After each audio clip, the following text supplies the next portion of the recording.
All right, that's it. Here we are. It's 7 o'clock right here on the East Coast, and it is 4 o'clock out there on the West Coast. I am your host, DJ Remark with Horror Sucks, and my co-host with me, Mr. Kanan Becker, Ghost Pirate Entertainment. What's up, buddy? What's up, bro? How you doing? Oh, man, you excited? Today's the day. Let's go through. Rebecca's in the chat. Hey, Rebecca. Let's go Hellgate. Hell yeah. B-Movie says first. Almost B-Movie Theater.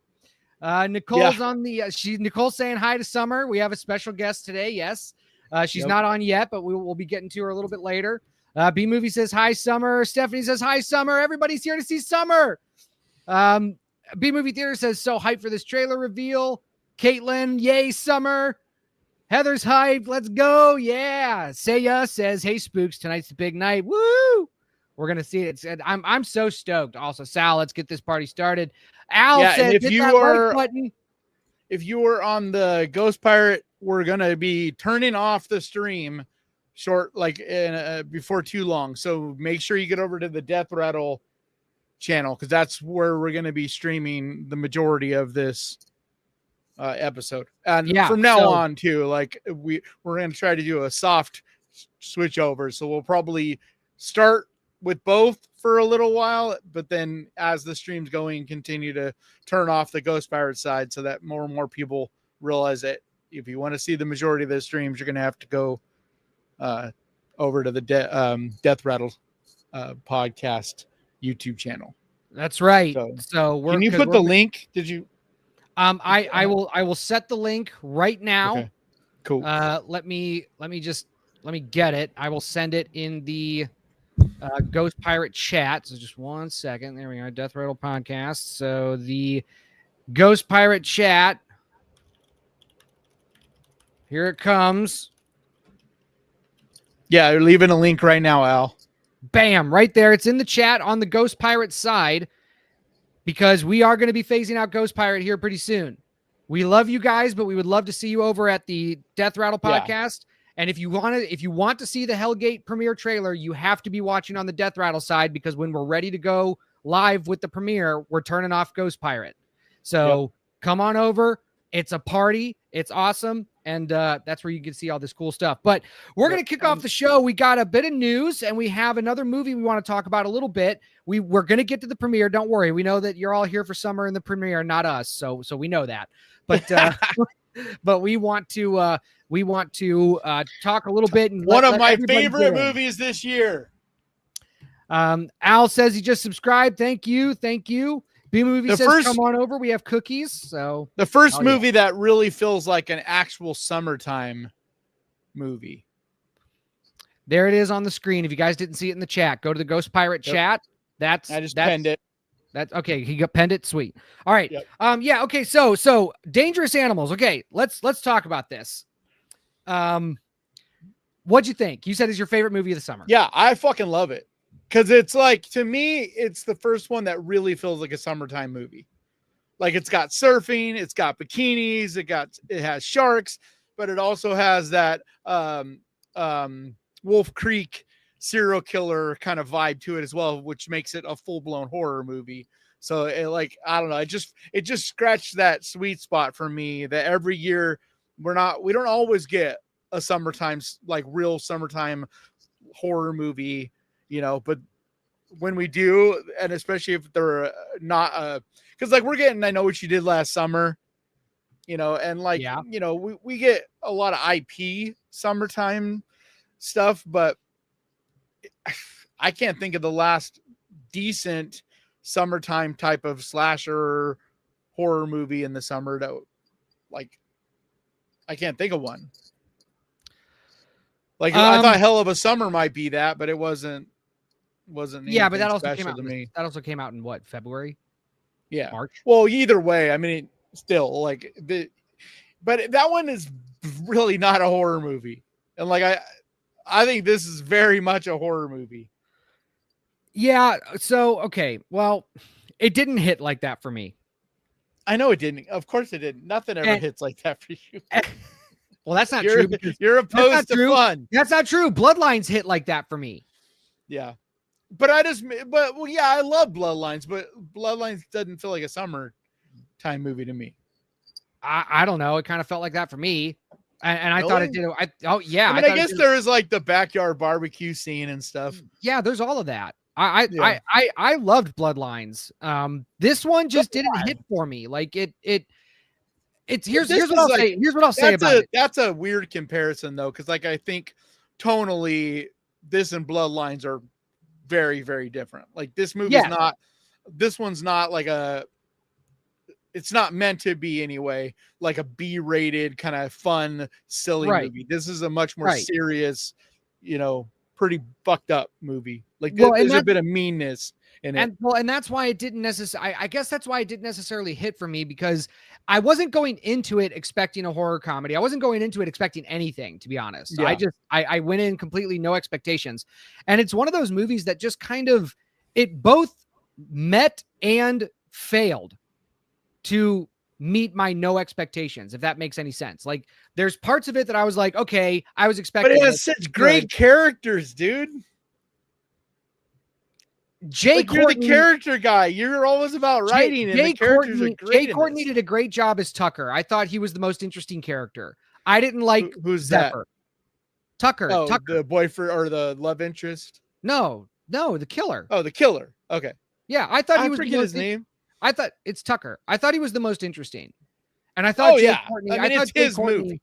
That's why I said it's like Wolf Creek. Whereas you don't come away from Wolf Creek remembering or giving a shit much about like the victims.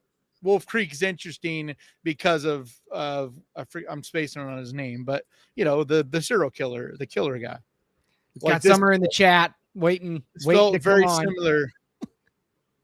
Well, bring her on. No, but she hasn't seen it, so she's just gonna be sitting here while we fight about it. But okay. She said one thing about DJ, he's always got an opinion. That's right. She knows me. Well, so do I. So right. That's all so here's the thing. So what I'm trying to say. Yeah, but like he's a very memorable killer, dude. I'm trying to give. Well, if you'd let me, I'm trying to give the movie its flowers. I'm trying to do that. Okay. I thought Jay Courtney did a great job. I thought it's definitely an original film for a shark movie. The way that he uses sharks to kill people is interesting, but I didn't like the character Zephyr. I thought they did a bad job introducing her. The first face she makes is like a gross face, and then she is rude to Moses until he like persists enough, and then she's finally like, all right, fine. And then I love her because I love that about her, because instead of her being your, like that kind of final girl, she's not that, but she's also not the like Sigourney Weaver or Sarah Connor's badass either. Like she felt very real. Like she's badass in a way, and has like, because she lives on her own out of this van and travels around surfing, like she really has her guard up and is, I'm sure, hit on constantly by guys because she's on her own. My ex-girlfriend was almost exactly, when I met her, at least, was almost exactly personality wise like this girl, where you had to, she didn't just let anybody in her like guard, you know what I mean? Like she was always very protective, and you had to stick around for a minute and not just, try to, sleep with her, so to speak, to, you know what I mean? Like, and that's, deal with this one where it's like, he's a good looking guy, successful, but she's like, I'm not interested. Yeah, but she immediately, but then that night she fucks him. Because she's not against that. She just like not going to just let some guy swoop in. She just happens like they clicked. So she's not against clicking with someone, but that's why. But where do you see that before they're in the van? She does nothing but just like talk shit and have a nasty like face on. What I'm trying to say is I just don't, as the movie progresses, she starts to like show more of a character, but I just think they did a bad job introducing her. If they would have introduced her a little bit better to where you're just not like, why is she just, but I think everybody? But no, I think that's the point. And like, I liked that. That's because your initial response is not going to be like, normally a girl like this is like, oh, this is the heart, like heartthrob. This is the hot bikini chick. You know what I mean? But instead they introduce you to this girl where you're like, I don't really like her. Like she's kind of a bitch. And then as the movie goes, you start to understand why. and you start to see that she's not just a bitch. She's just very guarded and defensive, and like, you know what I mean? Like, That I've just didn't. known That here's the orphans thing. and people that grew up and have a bit of that, you know? Yeah, that just didn't work for me, is what I'm trying to say. And there's plenty of ways that you can have a character like that, and you can introduce that character, and she can still have this moment of humanity, and give us a reason to root for her. There is ways to do that. It's just I don't think they did it very well in this one. So it took me a while to Well, you're supposed warm up to to her. Yeah, and that's what they wanted to do. And like, Well, that's what I appreciated about that. I liked that it didn't just, you weren't immediately like, you know, in love with her and behind her from the jump. But like, if anything, the love interest guy, you're more of like, he's the likable one, you know, you're like, which is what I really liked about the movie, is because they set it up. It's hard to talk about this without spoiling it. But they set it up where a good chunk of this movie, you are not sure if anybody's going to survive this, or if it's going to be like a Wolf Creek where the serial killer wins and just kills everyone. You don't know if it's going to end up that way. You don't know if the different, you know, which one of the characters is going to die. And so you're always on edge through the majority of this movie. And I think it was really effective at that, because so many movies now like this, you know, from the beginning, like, you're like, yep, they're, you know, this may be a fun ride, but I know the so-and-so is going to survive. I know this guy is going to survive. I know, you know, this girl is going to survive, or whatever. And so like up until the, like literally like basically the final shot of the movie almost, until you finally are like, oh, okay, I could take a deep breath. Yeah, that it wasn't that for me. I never feared for her life during this movie. And it's not because she was laden with plot armor. I don't think they did that. I wasn't as invested in how she was going to survive. I thought it was interesting the way that they like made her get out of the room as many times as she did, and like was able to spring some of the you know, she was able to spring some of the traps. That one scene, I guess I don't know if it's really a spoiler, but just like it's a permanent thing that she had to do. Yeah. That's what I mean. Like that was pretty for me. A lot of surprises that you don't expect in it. It kind of came out of nowhere, and I was just like, geez, you know what I mean? Yeah. But anyway, and then what also didn't hit for me was just, I was expecting more, I guess, visceral focus on the actual shark attacks, and you only got one. Yeah. Well, yeah, because like so this I has was been hoping, promoted as a shark movie, and it's not. It's a serial killer. I don't even know what category this is, because it's like a serial killer kind of movie. It's not really a slasher. And like a lot of movies like this get, like Wolf Creek, they get put into that slasher category, but they're not really a slasher either. Like someone needs to kind of come up with its own subgenre, because movies like this, they kind of are a little different. You know what I mean? They're not. And so this one is not a shark movie. It's not a shark movie. It's not a shark movie. You only really, like you said, there's that one scene, which is a beautiful fucking scene towards the end, where you really get to see the shark. Like that is fucking cool. Like in a theater. It sucks because this is one of those movies that most people are going to see it at home, and some of the shots in this will still be cool, but not nearly as cool and impactful as it is on a big screen. I thought the most interesting shot was in the beginning during the shark diving sequence. That's where I was like, okay, this is nice. Everything else kind of seemed pretty basic to me. Well, I think that was real. Ending, it might have been. Like that beginning shot, that was my one complaint about this, really, was the trailer. Because this opening scene, if you've seen the trailer, it literally shows you that's this opening scene. Like him stabbing, you know, that whole opening shot. Yeah. Or that whole setup. It literally shows you that entire first. And I mean, yeah, you're 5 minutes into the movie when all that goes down. But still, like if I had seen this that would have been like a nice cold open where you're just like, whoa, shit, I didn't expect that. But yeah, I mean, dude, to me, the star of the show is the killer guy. Like he's what makes this movie fun and what made it interesting to me. Like even his dance sequence, you know, like what he does for his like keepsakes or whatever, instead of like all the different little quirks, and like when she smashes his camera, that whole thing was cool because he like freaks the fuck out because it's part of his ritual.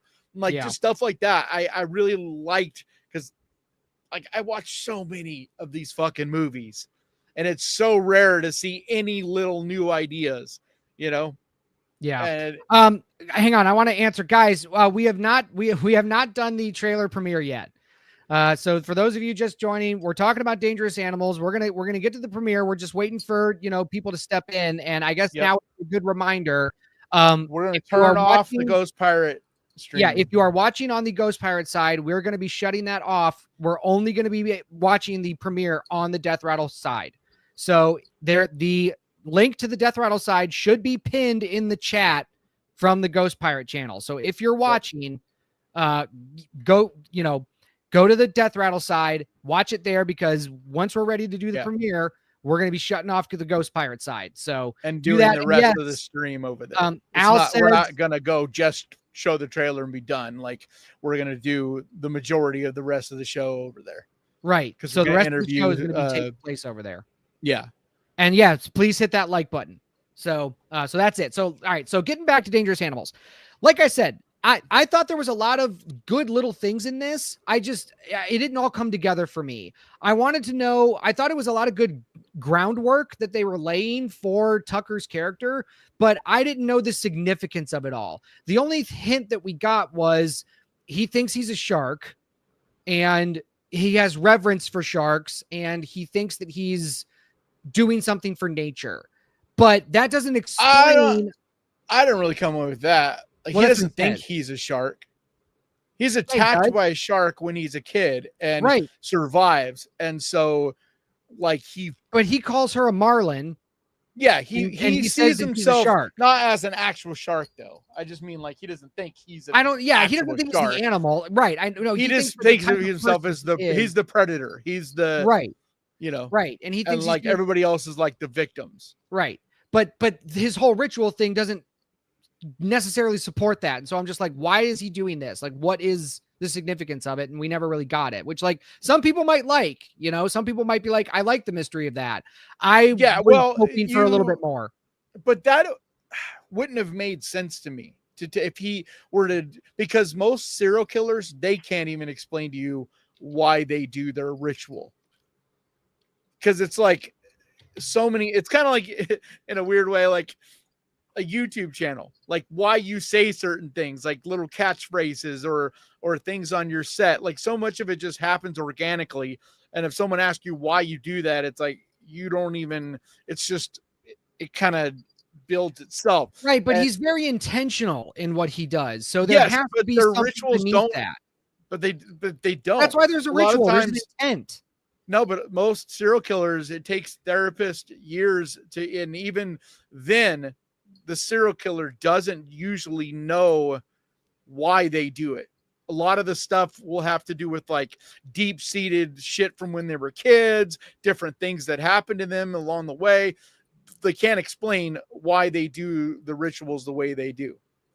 Like even in Dexter, like Dexter doesn't, he doesn't, you know what I mean? Like he has all his different ritual stuff. It never explains really why he does a lot of the things that he does. It's a signature type of thing. In his soliloquies, he kind of talks about what it does as far as the beauty of it all. And so he does. So like he thinks he thinks he's carrying out justice, even though he knows he's a murderer. And this is an urge that he has. But the difference is you have multiple seasons of him narrating. Right. Too. So just give me a something. I don't feel like we got anything is what I'm trying to say. And I thought it was interesting what he was doing. So I was like, if we're going to explore this character, let's explore it. I don't care about Zephyr. We can have her just be a character. But if we're going to explore this Tucker guy, which is what it seemed like we were doing, then let's do it. It's like Wolf Creek. Same with that movie. Like, you don't know why he does, like why he plays with his like he has to hunt them, and like it doesn't explain to me. I like that. I prefer that. I'm not saying that you can't do both, because I think you can do both. But I like when a movie leaves it mysterious like this, because it makes that character and that killer makes him much more intimidating. Like the mystery of it. Like sometimes you explain so much, and it's like, if you make sequels or whatever, then that's to me when you might want to start to like kind of explore the mysteries of why this killer is the way they are and stuff. But I don't know if you give away a mystery too early, because like when would you even when are you going to explain why he does the things he does, really? And he dance sequence? Explain, but he does explain some of it. He explains his motives, but he doesn't, but that's it.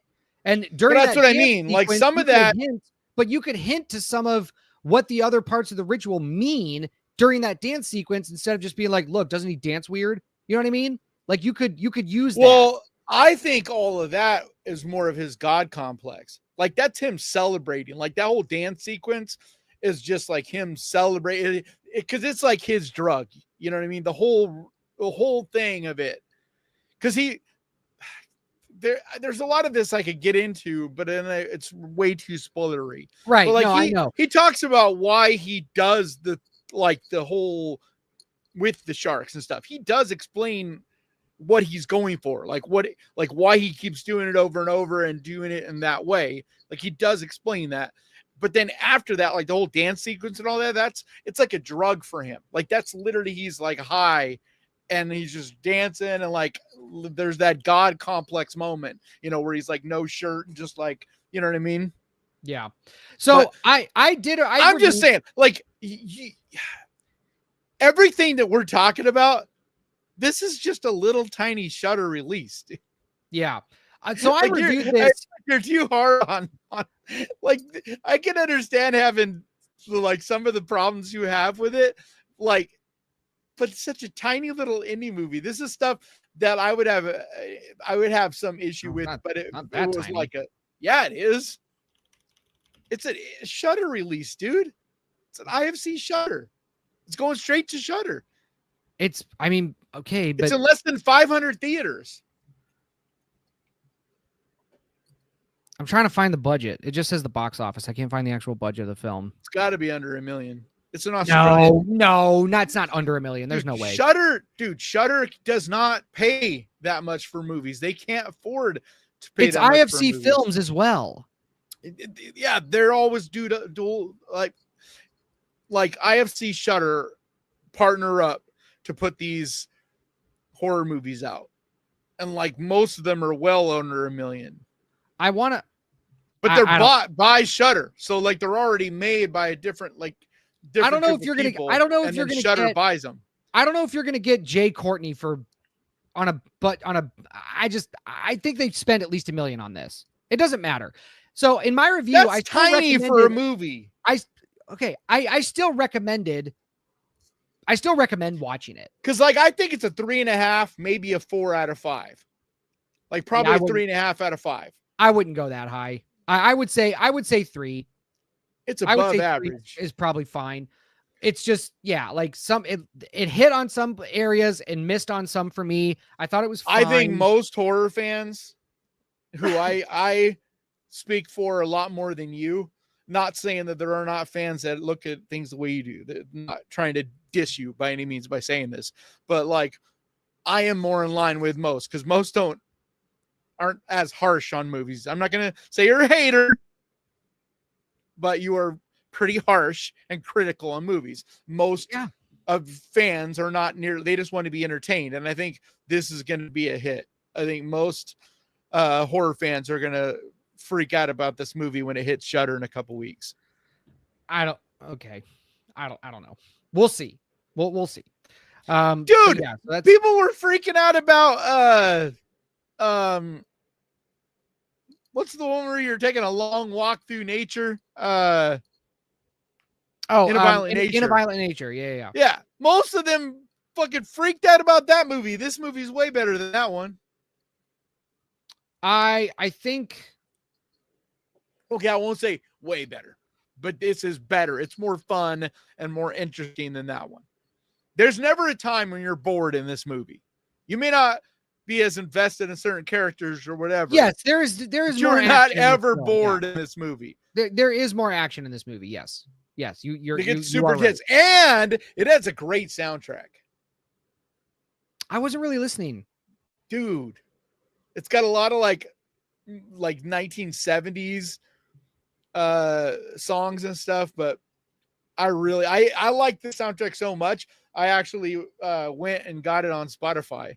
Like got the whole the soundtrack. movie's soundtrack. Okay, all right. Yeah, it's like a bunch of bangers. I'm surprised you didn't notice the soundtrack, because it's a lot of like, it's not just, most of the soundtrack for the movie is not what is it called, like it actually has a soundtrack. It's not a score. Like there is a score, but like there's a lot of actual songs in it, whereas a lot of movies nowadays there's not much as far as a soundtrack. Most movies it's more of just a score. Yeah. All right, let's see what the chat has to say. They're not really talking about this movie. They're talking about Frailty. Hal says, I watched Frailty the other night with Paxton. Frailty's incredible. I saw that before it was in theaters, dude. I got to see an advanced screening of it years and years and years ago. Well, aren't you awesome? People are seeing advanced screenings of 28 years later now, and I'm jealous. Yep. I have a bunch of friends that went and saw it, and every one of them, there's some reviews going up now too, but everybody I've heard, I haven't watched any reviews, but what I've heard is good things. So yeah, I don't know. I don't know if I want to watch a review or not, but I'm not. I'm going to see it tomorrow. So like, I'm not watching. I've only seen like Twitter posts where like my friend Justin. Baker Man says, back again, same bat time, same bat channel. Horace says, yo, what's up? Hope everybody is well. All right, we are about to go over to the Death Rattle podcast and turn off the Ghost Pirate stream. We're getting there. So you guys only have a couple minutes left to go over to the Death Rattle podcast side. Yeah, as soon as I get done with these chats, we're going to be heading over there. So the main event is coming. Jennifer says Frailty's awesome. In the chat. On the Bryce says it's a little like Michael Myers. We don't really know why he kills. He just does. Yeah. That's what I mean. Like, because there's a lot of them where we know a ton about them. You know, like Freddy, we know a ton about. Like, there's a lot of killers. And so it's nice to have some that there is that mystery, you know, to them. David says 2011 Shark Night. I don't think I've seen that. Jack Doobie says it was good enough. Cool survivor flick. No, this movie's better than Shark Night. Clever Cleaver the says whole thing about Shark Night is the glow in the dark sharks. That's it. Other than that movie's like. Clever Cleaver says, question, shark infused as a concept. Would you say that Dangerous Animals is better than other modern realistic creature features like 47 Meters Down, better than Under Paris? Yes, better than Under Paris, on par with 47 Meters Down. Yeah, but I think 47 Meters Down and this are different movies. Kinda. Like, they both are super intense. Like, I feel like they're both more thriller than your normal horror. Like, they're both horror movies, but like they're more in that thriller survival, you know, like movies like Fall, and you know what I mean? Like, there's a bit of that to them. More 47 Meters Down has that, but both of the movies have that really like on the edge of your seat, intense pretty much the whole movie.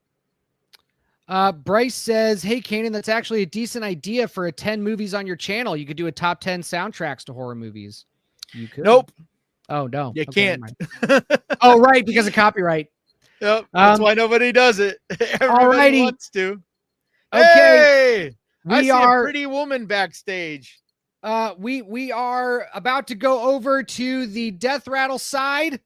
So if you are watching on Ghost Pirate, the stream's about to die. Come over to the Death Rattle side, please.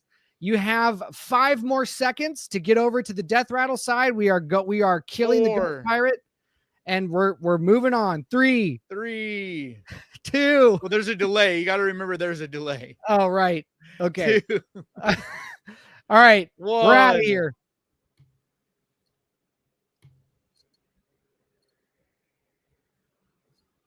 Alrighty, so we should only be work? live on. We should only be live on. Yeah, I'll be Death able to Rattle. tell you in a second if it worked. It did because we're down to 37 viewers. So, and it's just saying that we're streaming from Death Rattle. So, okay. All right. So everybody, what's going on? Good to see you. Welcome here. We have a special guest with us today to help talk about the trailer itself. It is the lead actor who plays Sacey, Miss Summer Brunelle. What's going on, lady? Hi. If you could only see the way I jerry-rigged this ring light right now, I'm the worst podcaster. Like the irony of me playing a podcaster in this movie and then having a broken ring light for this, but we're making it happen. Yeah. Dude, you would be amazed at people that make a living doing this stuff, how rigged up their stuff is. Like, there's even duct me, tape. I've been doing this. Yep, I've been doing this for years, and I'm still rigged up pretty good. I'm holding it right now because the weight of it is the duct tape. I'm well, gonna have to figure something out. You're gonna get a good workout. So, Sam, stack up books and yes, that's what I need. That's what I need to do. Books. We'll figure it out. I don't want to make the podcast like a Cloverfield film and everyone has motion sickness. So we're gonna do our best here. Oh, I can't wait. They're making a new Cloverfield. Thanks for joining us. Yeah. I last minute I texted DJ on my lunch break. I work in commercial real estate now, super random. But I was like, "Is it out yet?" And he was like, "At 7 p.m." Like I should remember what time it was gonna come out. Like honestly, kind of rude of me not to remember. But I'm so excited. I wanted to know. And he was like, "Actually, do you want to join?" And I was like, "Yeah." And you're actually our very first guest. Thank you. I'm honored. I'm so honored. Because like we had guests in the past, but once we became just me and DJ, we haven't had any guests. So wow, special treatment. So the first Death Rattle podcast guest. So welcome. Thank you. For all those trivia people out there. Yeah. Everybody in the chat is saying hi. So hi everybody. Thank you to my sweet friends. We will so there's greetings. Hi Summer, says Heather. B Movie Theater says hi Summer. Al says, wow, she is a beautiful. So there's you if you click on the comments thing, you can see the comments as well. See on the right hand side? Yeah. I'm click a newbie where it says here. comments. Yeah. And then you'll see all the comments. I want to get to this real quick. I want to get to this real quick. Sam asked, so DJ, what's that on your shirt? So I'm wearing a special shirt that I just bought, and it's a horror themed shirt. And I'll try to show it off, but the problem is because I have this green screen effect, it kind of like covers it. So and he has to get pretty close to the camera. Yeah. So in a little later, what's your shirt? My shirt. So I knew this was going to make DJ pissed. Oh, wow. Yes. My tripod's falling. But this is actually a band that was our Worm Gut band. This is their actual shirt. They're called MRSA. Yeah, in the movie. And since DJ was just such a busy director, he just happened to not be there the day that MRSA was giving out T-shirts, merch, DVD. And he's like, nobody saved me a T-shirt. And I'm like, well, if you would have been on your own set, you might have got one, buddy. But I got one. And I wore it all the time just to piss him off. It was great. That's awesome. I just feel the love. Hey, it's okay. We're gonna go see. We should see MRSA in concert. We should support them. All the way down in Miami. Oh, are they primarily in Miami? Yeah, okay. Yeah. They drove from Miami to Jacksonville to be in the movie, and they were such awesome dudes. We should show people that scene we did where like it's super awkward and they're like in their German accent. If you go to the Bloodscribe Creations YouTube channel, that sneak peek is live. Mm-hmm. Okay. So that is up there. You can see it. All right. Are we done with the adieu? Do we want to get into this? Why don't we talk a little bit about what we made? Why don't we talk about the process a little bit? I think we should watch the trailer. We'll watch the trailer and then we'll talk about it. So that way people have more of an idea of the visuals of what we're talking about. Okay, that's fine by me. All right. Here we go. I got to get my I got to share my screen. Let me get it. It looks like And, we got most of our regulars over here, so that's good. I think we do. Yeah. Yeah. All righty. So we're going to add it to the stage here. I'm going to turn off. Do we want to go full screen on this, or do we want to see our reactions? Let's see what I think let's go full screen, and Okay. then we can watch it again later and pause and kind of talk over it. All right. Okay, perfect. we Then I want, can you know what I figure mean? out my tripod situation. All right, here we Yeah, go. so you have a couple minutes to do that. So I'm going to full screen, and we're going to mute everybody, and we're going to watch it. So here we go.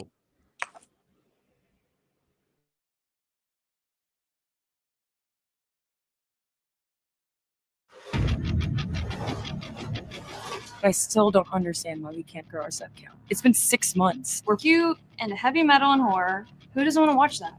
My employers have a keen interest in this property in particular. They think it's a unique location. They sent somebody out here a few years ago to close the place.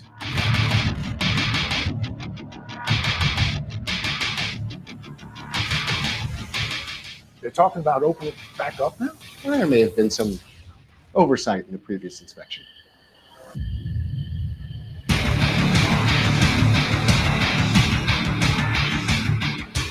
Let me take a picture. Right now? It'll be good for the podcast. Here, let me get that headset behind you. So there was just a person in the graveyard with us last night. Sacey, this is a ghost. You're trying to commune with the dead. I'm not seeing shit, Stacy. Shit's happening to me. I'm starting to think that Lillian and I are being haunted. It's starting to feel just like the band all over again. You want to explain to me what we just did? There's something going on in that graveyard. I've warned you over and over again, and you still wouldn't stay the hell away from here. I need to know if what I'm seeing is real or not.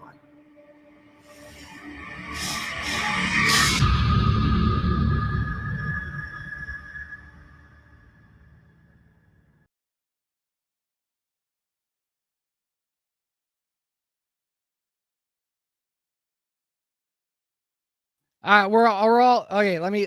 I don't know what happened. All right, there we are. So that I was think it. you guys are muted for a second. Yeah, we were muted for a little bit. Yeah, that was it. So proud of you guys. hope you guys awesome. like that. Thank you. And I we'll- cried a little bit just now. That was really exciting. Yeah, Totally. It looks It's great. Oh my god. it's fine. It's finally here. We're finally doing it. Oh my gosh. Like, and we have a movie. Like, it's done. It's sitting. The screener is sitting on a hosting site, where those with the privilege of watching it can watch it, and and you I know. haven't even seen it. and Any you of it. right. Oh, really? Yeah, no, nobody's seen it. We're gonna do a cast and crew premiere. Yeah, we're I've gonna do seen all the that. rough cuts, but I haven't seen this finished. Yeah. Yeah.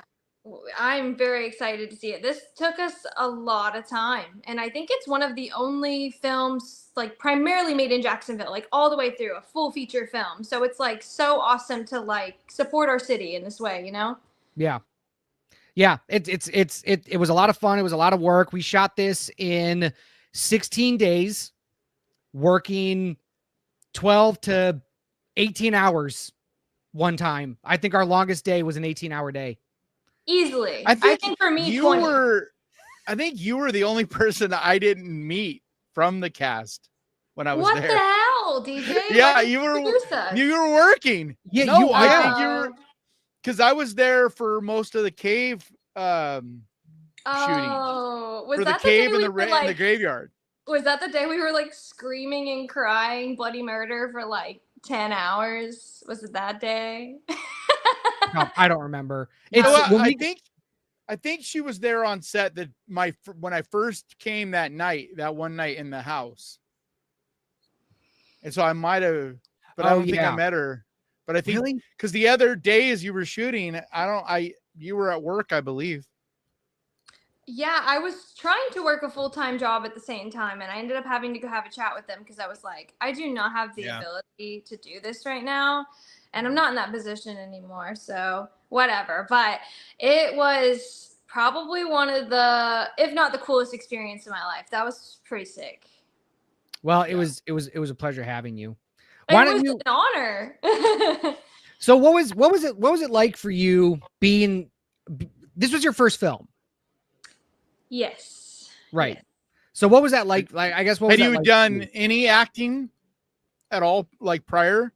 Yeah, so growing up, I was like a super big musical theater nerd. I actually went to Douglas Anderson School of the Arts for vocal, and I found out the day before that the school even existed. I was zoned and living in Clay County and should have gone to Orange Park High School, but my brother went there, my older brother went there, Preston, and he came home and he was like, please don't send my sister to this school. And my parents just like immediately started doing research on like different schools that I could potentially go to, and I was singing a lot at the time, and I've been classically trained in music for, I studied music for like 20 years, but I auditioned for the school, got in, and I was primarily singing, but I wanted to do acting. I just didn't have time to prepare a monologue.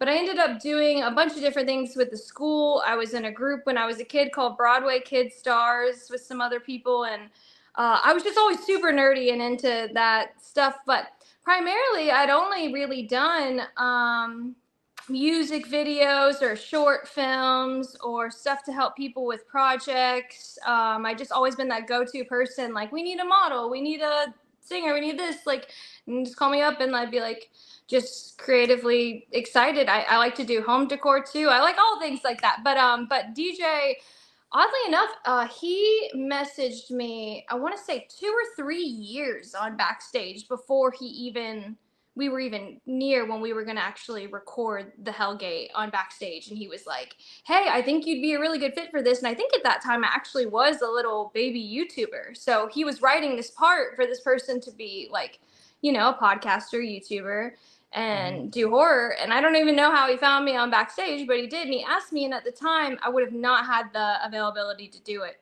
But then fast forward to, he ended up recasting it like 2 or 3 times, right? Yeah, we had like Yeah. we had this movie cast like 3 times before we actually landed on our cast. So But the process was amazing. Like, I was so heartbroken when I found out I wasn't going to get the part of Lillian. But when I found out that it was Madison Grace, I wasn't even mad, because I was like, she's just got it. She's just got that rough and tough, bad bitch personality that just could handle that role. But I messaged him and I said, like, you know, if you ever need anyone to help with anything in the back. And then he was like, actually, let's try something. So I went through a whole process to be Lillian. That was like a whole day in January. And then like 2 months later, they brought me in with a few other girls to possibly be Sacey that they had already narrowed down.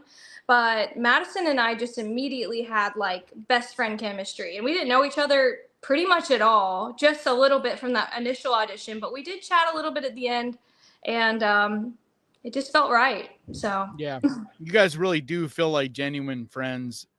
yeah, Like, we've that only known each other really for 2 jumps months. off the screen. Thank you. That's a very great compliment. Thank you. yeah, no, I'm super happy with the casting choice. I was super happy with the performances that everybody gave. I thought everybody did such a great job, and it is a lot of fun to watch it, and to be able to see, you know, that come out. And so, you know, being able to show the trailer and get everybody excited.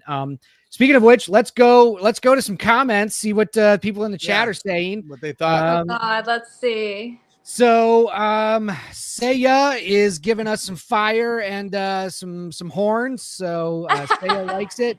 B Movie says, I'm scared. This looks fun. Mr. Wonderful says, sweet. Heather says, ooh, looks sweet. Saya's like, okay, already loving it. B Movie's clapping. Jack says, cool. I mean, everybody's liking this. We're getting hell yes. We're getting claps. Vorpal says interesting, but he's hard to please, so that's okay. Zana says, okay, that's some good acting. Can't wait to watch. And then Jack says, there's something going on with that graveyard as you're walking in. That was a good shot. So that's good. Saya's liking I love the graveyard shots, and being there at night, like when they were shooting it, is so cool, because they had it fogged out big time, like all the smoke machines. So like as soon as I pulled up and parked, it just fog and smoke everywhere. Yeah, It was so much those fog fun. machines are a lot of fun. Jay is so right. He said they are never done, only surrendered. This We is never Jay- feel. Ugh, so true. This is Jay Palmer, my cinematographer, is in the chat. So everybody say hi, Jay. So he's in the chat. Good to see you, man. I didn't know you're gonna be on. I thought you were busy. He's the best. Wow, he's the best. Yeah, he shot the shit out of this movie, and you can see it. I mean, you really see it. Al says, when is it available to me? We don't know yet because it's not available to us. So it will be coming out. Don't worry. We are looking for distribution for this. So that's what we're trying to do. So you will know when it's ready. Zana says, Duval. Thank you, Jana. Love you. Al says, my favorite band, Savatage, is from Florida. There's a lot of Florida death metal. Like Florida is the capital of death metal, which is so weird because like that. I've always thought that's the strangest thing. Like that does not feel like death metal and does not feel like it should be from Florida. Like you think of Florida as like R&B or whatever, but yeah, metal has always been big in Florida. Jay says she wasn't at the house that day. I don't believe she didn't have any scenes there, just Madison. So when you were talking about when you were at the house, that's why we didn't meet. That's what I was saying. I don't think you were like, because the cave, you were there one of the days that I wasn't there for the cave. And then the graveyard scene, I think I had just missed you, or maybe you weren't at the graveyard scene either. I don't remember. Me and Madison were pretty much on camera like 24/7, and we were doing scenes. We only got 2 or 3 takes for almost every single scene, and we were moving fast. So, so I'm sorry I missed you, but I'm glad we're connected now. Well, I didn't have my own car. When I was there, so I was kind of like either Ubering back and forth or relying on a friend to get around when I was there. So I was only able to be, because I was only there for like a week. Okay. But I think I was 3 different days. You were there for a few of the cave scenes because you participated in that. Yeah. That's what I'm saying. I don't know why. I think she must have been working on those days or whatever. I don't know. Al is asking, how long is the movie? It's a feature-length movie, Al. It is 90 minutes solid. So it is 1 hour and a half. Which I kept yelling at him. I kept saying, make sure it's under 2 hours. Yes. No matter what you do, make sure it's under 2 hours. Yep. So it is a solid 90 minutes. It's a get in, get out, have some fun, get some scares, and watch it again. Because the key to any indie filmmakers out there, man, do not make a fucking movie over 2 hours. That is a death sentence. If you're an indie movie that doesn't have like good financial backing and distribution, never go over 2 hours. Yeah. B Movie Theater says, movie looks awesome, but I got to ask, will there be a physical copy I can buy? Hell yes, there will be. We are absolutely having a Blu-ray release. So you will have it. Yeah. You already have a bunch of ideas for like behind the scenes stuff and like extra stuff that'll be on the Blu-rays as well. Yeah. Gaston saying, DJ, please let Summer's character make it out alive. Great trailer. I guess you're going to have to watch the movie. Have to watch and see. He's in for quite the plot twist, isn't he? Yeah. Jay says, hi, Jay. Sam says, I'm in the chat too. Hi, Sam. Good to see you. Jack is here saying, hey, Jay. Okay. Prop 2 says practical effects look good. Congrats. Thank you. I can't wait for you guys to see the rest of them. Amazing I want to be able makeup. Shout out to Hillary and Brad. Hillary and Brad were our makeup artists. They did awesome stuff. Yeah, really good stuff. An honorable mention, me and Madison's makeup artist, of course. She was working away. Yes. Mm-hmm. Yeah, I got yelled at by her like twice because they were doing the topless makeup or whatever. Like I didn't know, and I was in there editing away in the cave. Spoiler alert. They were doing like makeup around the neck and all that or whatever. I didn't know she was topless over there. I just knew that I was editing away, and then I wanted to go outside, so I just log. All of a sudden, I start hearing all these women yelling at me, and I have my earbuds on. I'm like, "What the fuck?" I like take one earbud out, and they're like, "We told everybody to clear the set." I'm like, I was over here editing. I didn't know. A day in my life on that movie. I swear to God, it was like, oh shit, now she's topless. No, Sarah, our makeup artist. I don't know what her Instagram handle is. I want to like shout her out, but I don't have it memorized. She's just super protective of you guys, which is awesome. Ass. Yeah, she did so good. And for those who don't know, Madison and I had to wear color contacts for the entirety of this movie because of our characters. And you're not really even supposed to wear these contacts for more than like 30 minutes at a time, and we're wearing them for like 18 hours a day. So our eyes were like, and then we also have like Kiss goth makeup on. So the combination of the two, we were both like making. But it looks contact, so like, awesome. Like I'm dying. It's really worth it. Like some of Mhm. the shots Jay got of you guys close up and stuff, like the They're eyes good. and the makeup, it looks so cool. Yeah, looks really No, they're cool. good, and Sarah did a great job. And yeah, I miss our Hellgate family. I've been writing Hellgate 2 since we made Hellgate 1. So all we need is the funds. Let's go. I'm ready. Yeah. So give us money so we can make the Hellgate 2. Yeah. So let's go through this. Let's go through this again and talk about Well, you're it. planning on having a full like red carpet premiere, Oh yeah. right? Yeah. Yeah. It's gonna I'm happen. down. Yeah, so everybody will be able to get back together to see it when the premiere happens. Yeah, it's gonna happen. We're gonna make a party out of it. We're already kind of starting to plan that. So don't worry. It's gonna happen. We just have I to. know nothing. I just show up whenever DJ's like, "You want to show up?" And I'm like, "Okay." Yeah. I don't even know. They'll definitely get a hold of you. You'll be there. So do you guys want to go through it again and just talk about what we were doing and what all this is? Yeah. I'd be happy to. However, Yeah. Let's do that. And then chat, please keep talking. Let's get your questions in if you want it. But alrighty, here we go.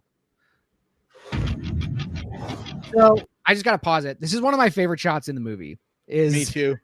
Is this top-down shot of Grant dragging the and Grant, is one of the characters that you'll find out. Just dragging this, bag along. And I love the light coming through here.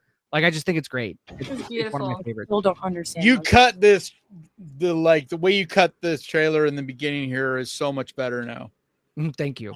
Yeah, Kanan had to watch like 3 versions of this trailer, almost 4. Yeah. before we got it to. Well, we kept God going bless back you, and forth Ken. because Thank you. there was stuff where it's like, because DJ only sees this as a movie. And so it's like he had to be able to see it as, like, you don't need to tell them the entire story in the trailer. You know what I mean? You're only wanting to get people's interest. And so DJ is like trying to edit it in a way that makes sense to his linear brain. And I'm over here yelling, no, it doesn't matter if they understand what the fuck's going on. You just want them to want to go see your movie. And so we were like back and forth. I was throwing out my ideas and it was fun. It was fun. Well, that's one of my big pet peeves with trailers now is I feel like they literally just give away the movie. And then I watch my horror movie trailer and I'm like, I don't even need to watch it because I already know exactly who dies, this, that. I can put it together. So I think it's really well done. Like, I think when you cut a trailer, like, I think more like in the past, older movies, they used to cut trailers out of order. So you would see one scene that might happen towards the end of the movie. You'll see it earlier in the trailer. And then you'll see a scene that happens earlier in a movie, like later in the trailer. And they'll splice a scene that's literally the very beginning with the scene that's at the very end, but it's only flashes. And so it makes your mind not really sure on the actual order. Yeah. And so it's hard but now they're doing too much of that. Like, you could show an image that if it's in context could be a spoiler, but as long as you take that out of context, it doesn't matter. You know what I mean? You're just like, I don't know what that means. It's like, yeah, I saw some crazy looking thing, but I don't know what that means. But yeah, it's an art form. You did it really, really well done. Yeah, Absolutely. he did a good job on it. I'm happy with the trailer now. He did good. Sorry, I forgot to introduce Sam, our cave architect, who is also in the chat. Hi, Sam. I'm getting nice. right now. So and you'll see. Hi, Sam. we'll show you we'll show you in the trailer where this is, but Sam is an architect and helped me build this entire cave that we shoot a lot of the that we shot a lot of the latter half of the movie in. But it's awesome looking. So sorry. No, it's Dude, amazing. that Sorry, cave Sam, was so cool. That's why she says this is Cave Sam, because I forgot Truly amazing. Sorry. We'll definitely have to like pause on several of the caves so you can see. we like, we how- will. Yeah. this Yeah, is- and I got some behind the scenes shots that we'll show. It was such a cool thing because going there, the cave, it was pretty cool, but it's fun to see something before you turn the lights on and the smoke and all these things. And then it's like, as soon as those lights went down and the smoke and all that, it just lit up. It felt so much more real, but it's fun with behind the scenes stuff like that on set, because you're like, I don't know if this is going to work on camera. And then you see it on camera, like, oh dude, it's amazing. No, DJ and Sam literally like sold their soul to that cave. Like they were working tirelessly, and when the light hit it, like you said, when we actually put all of the items together, we're all holding our breath. But then we look back at the monitor. I tried not to look at the monitor because it made me like really like anxious. But when you did look at it, amazing. Yeah, I was watching a lot of the cave. I was there for a lot of the shooting on one of the days, and I was sitting there watching it through the monitors, and it was just super cool because there's just this movie magic that happens, like when you light things and you angle it right and all that, versus because you could have been standing, 3 feet to my right, and you'd be like, this does not feel real at all. The fourth wall was there. Yeah, but right where Jay had the cameras, and this camera and this camera, like it was like, yeah. It's really super artistic magic. done. Yeah, I'm excited for people to see that. All right, let's keep going. We can't grow our sub count. It's been 6 months. We're cute and Hang on, I'm gonna try to get. Fucking made me spit out my drink the first time I saw that, because I'm like, that is, one, it's so real, but two, it's hilarious. Because if you ever try to make a living or build a following on social media, like 6 months is nothing. Right. For 6 months, nothing happens. Right. And so it's super authentic, but it's also like the way all people are. You get so frustrated. We're young and we're naive. Okay, we're in character. But that's what I'm saying. I'm old when I started this, and I still felt that way. Like the first 6 months, you're just like, dude, nothing's happening. Like, what the fuck? And I told DJ that. I was like, dude, that's so accurate. So accurate. But it's right around that point when things start to happen. So here's the famous interview with Wormgut, the band Wormgut. That doesn't go the way, but the band is actually called MRSA. So if you want to look up an awesome masked horror death metal band, like definitely look them up. They look so cool in this scene. This whole thing was awesome. So they have an interview that doesn't necessarily go the way that they were expecting the first time around. Who doesn't want to watch that? My employers have a keen interest in this property in particular. They think it's a unique location. They sent somebody out here a few years ago to close. These are like, so I'm going to give away. I love that drone shot too. The overhead right there. I want to give away a little bit of a secret.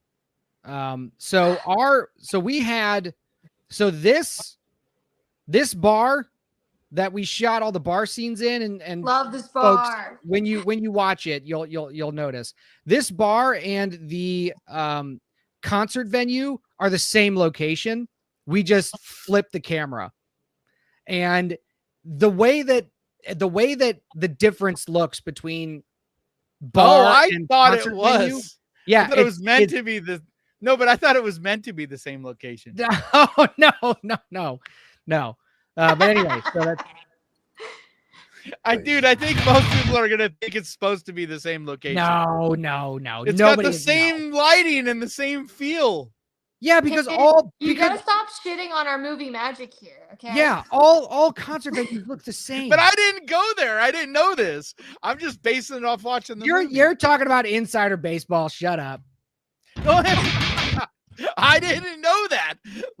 I just thought that from watching the movie, because it does feel like the same venue, like lighting I just thought it was like at one point they're at the bar location because you know what? It's because it looks like this place I used to always play back in the day, where there's like a bar over on this side and you hang out over here on the bar, but on the over to the right side is a stage. And so I think it's the way that like in my mind, the way it was laid out, it looked like two different time frames, but still in the same venue. DJ, are you going to tell everyone who that is? Yeah, that's why I paused on here. So this biker here is actually Madison, the blonde. This character that's actually her dad. And it is? Yeah, so that's her dad. His name is Keeley. He's awesome. He's the tallest person I think I've ever met in my life. Yeah, he's like a real pro wrestler. Like this dude is like 6'4", 6'5", like 275. Like he's huge. And it was awesome. He looks huge in the movie. I would not mess with him. Yeah. So there's some more MRSA, but there's some more, like, you get some practicals here, some stuff like that. Everything we did in this film was all practical. This was that's the location that was in that same warehouse behind the cave, right? No, this takes place in the cave. Right, you don't get to see a lot of the cave, but this takes place in the cave. No, but what was shot? Remember you had that other set behind the cave location in that same warehouse. What was that scene? None of that's in the trailer. But that scene takes place, whatever's behind the cave, it takes place in the same warehouse as the cave, but it is a different scene that doesn't show up here in the trailer. And here's Miss Summer getting see, look how amazing her eyes look. Blowing my contact out awesome. of my eye that day. Day one. And my contact gets blown out of my eyeball onto the ground. The trenches we went through. Yep. It's always that way though. Like I've done so many photo shoots in my life and stuff, and it sucks so bad, but once you're done and you look back, you're like so glad you did it, because you're like, oh, but that was so cool. I felt that way the whole time. Like I have never been so tired and worked so hard, but I would do it all over again in a second. That was the most fun experience. It's type 2 fun. Mm-hmm. It sucks while you're going through it, but then once you're through it and you get to see stuff and you get to like realize that you just did this, then you're like, oh my God, that was the best. That was let's do it again. But while you're in it, like you almost enjoy it though in a weird grueling way while you're doing it too, because it's like know that even though you're uncomfortable and all that, it's like still this cool element of like, I don't know, it's kind of like when you go to the gym and you get a really good pump on in the gym, and you're like, it sucks, but at the same time it's invigorating, and you're just like there's the endorphins and stuff that kick in while you're doing things like that. It's super, it's addictive too. It is. It's like getting a tattoo. Yeah, that's also type 2. Yeah, tattoo is a good way of. Right now. Yep. Just skip through this a little bit. The peak. You like that little peak? Hi, Madison. And just so everyone knows, I love it. I fucking love that shot. It's super funny. Just so everyone knows, Madison wanted to be a part of this, but she's actually working on another film as a makeup artist right now in the middle of Old Town, Florida. So we miss you, Madison. I got to interview her. I got to interview her on the channel while I was down there. So I'm not. And that's why I was saying on my channel. Yeah. And like, so technically we're not on my channel now. We're on the Death Rattle. So, yes. like, she hasn't been on the Death Rattle podcast. So that's what I was saying. You're the first one on the podcast. Right. But on my channel, I've interviewed Jay. Who else?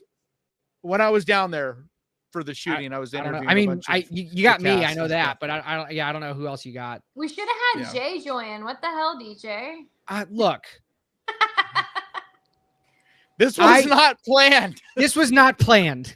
You were not planned.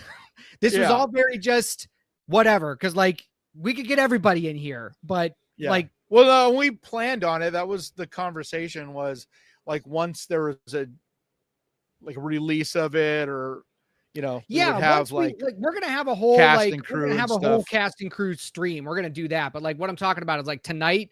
The only thing we planned was to show the trailer. We didn't plan on having like Summer orchestrated the guest thing. So like that's plus that's kind of what we do. I invited myself to the party. Sorry, guys. But that's kind of what this podcast is, though. At least what it's become is just really we just kind of do things. We don't like super plan out. Yeah, like what we're gonna do each podcast. Yeah, it was fun. It was originally just going to be Kanan and I. So you kicked down the door and here you are. So if anybody else, but when he asked me this morning, I was all excited. I was like, hell yeah, that's awesome. Jay Palmer should be here, bro. It's okay. I'm always thinking my people. Sarah should be here. Tom, what the hell? Jaren. Yeah, we will do once the film is released. We will do a cast and crew stream. Everybody really will be on it. He was the person I talked to the most when I was down there. My first AD. It goes. You're trying to commune with the. All right, so here's our first glimpse at the cave, and I'm gonna pull up some stuff to show. But this is our first glimpse at the cave. I gotta stop this real quick. I feel like I'm so close. I don't know which steps to do. No, you're not. Okay. Look at how close I am. Oh my god. Wait, Sorry. are you like actually missing an eye under there? I No. kind of want to see it. It's just blind. Hell yeah, brother. It's That's still the most there. metal thing we've done this whole time. Hell yeah. Show me your lack of sight.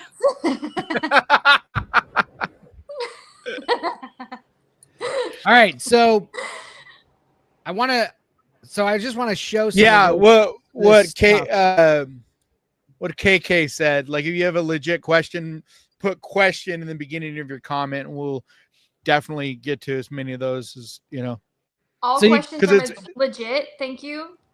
No, it's just what I'm saying is like put the word question. so that we know that you want chat. People will be having their own conversations, and so we don't always notice everything that everybody's saying because it's like they're having their own conversations inside of chat.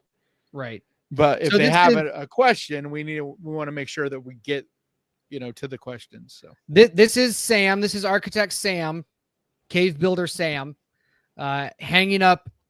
You can't really see it. It's rope. It's twine for vines that are going to be hanging in the cave and all around the actual Hellgate.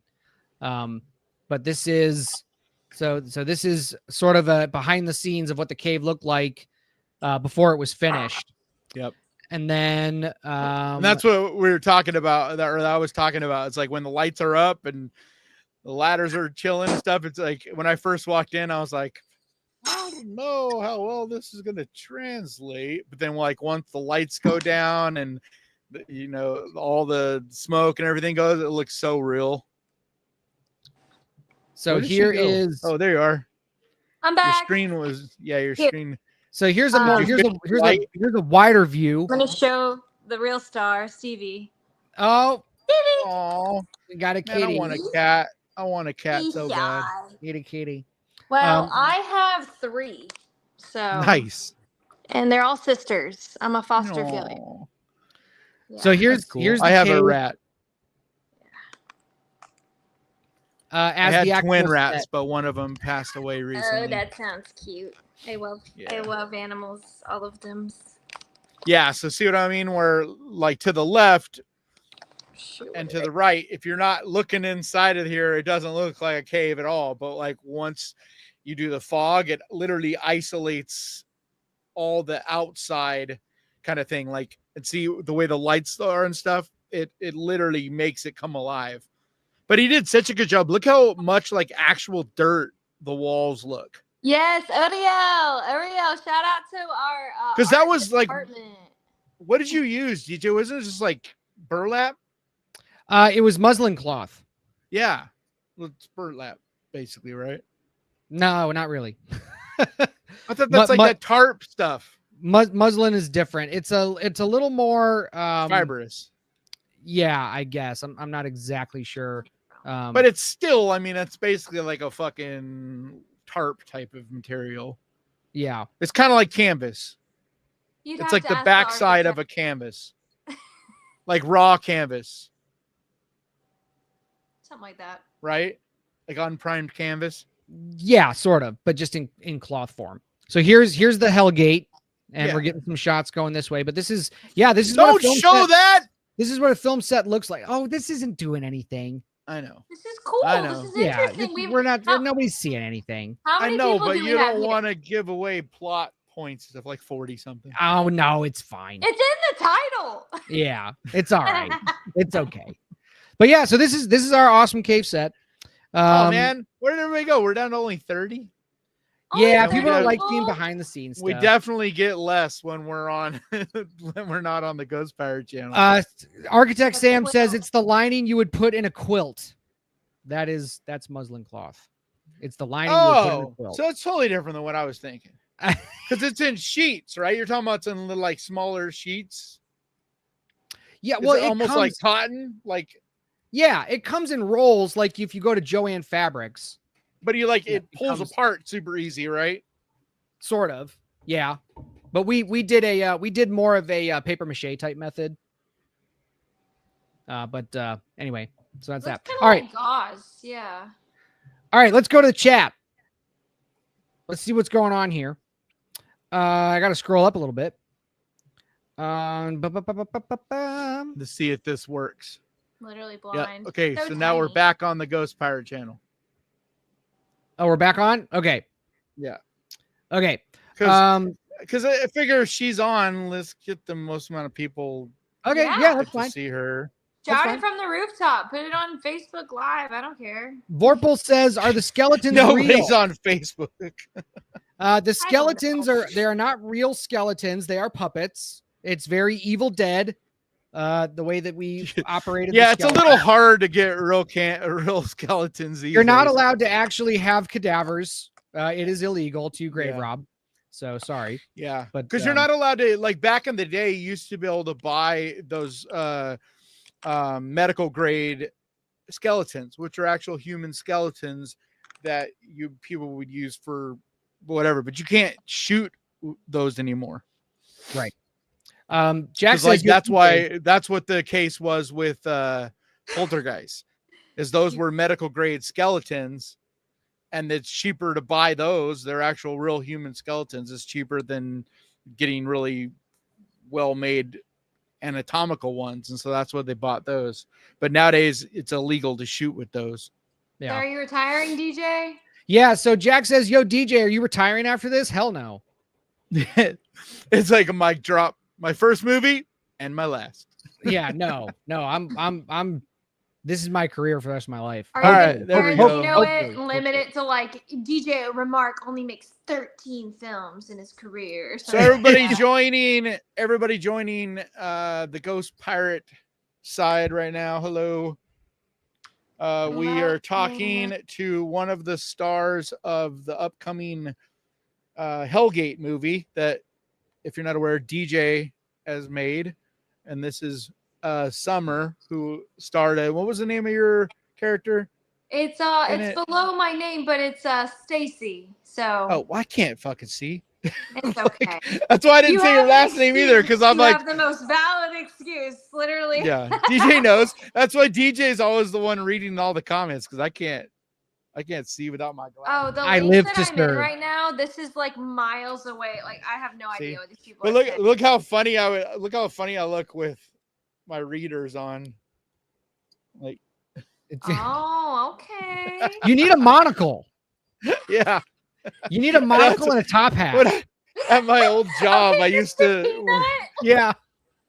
At my old job, I used to wear my glasses when I would be doing, because I was a manager, when I was doing paperwork and stuff. And all the younger people would come in and they were always making fun of me because they're like, it looks so weird. Like, what's the point of glasses when you can't even. It's one of my pairs of glasses. There isn't even a lens in this side. That Like is it literally popped and out you the should have lens. reported it. Well, I Should was have the sent manager. those Gen Zs to Yeah. HR jail because that is not any of their business. Yeah. Shit. Those little motherfuckers got me fired. Oh God. Yeah. Remember Well, I for the told you best, about that? You're here with us now. This job Yeah. is way Oh, cooler. I was planning. DJ knows I was planning on quitting anyway.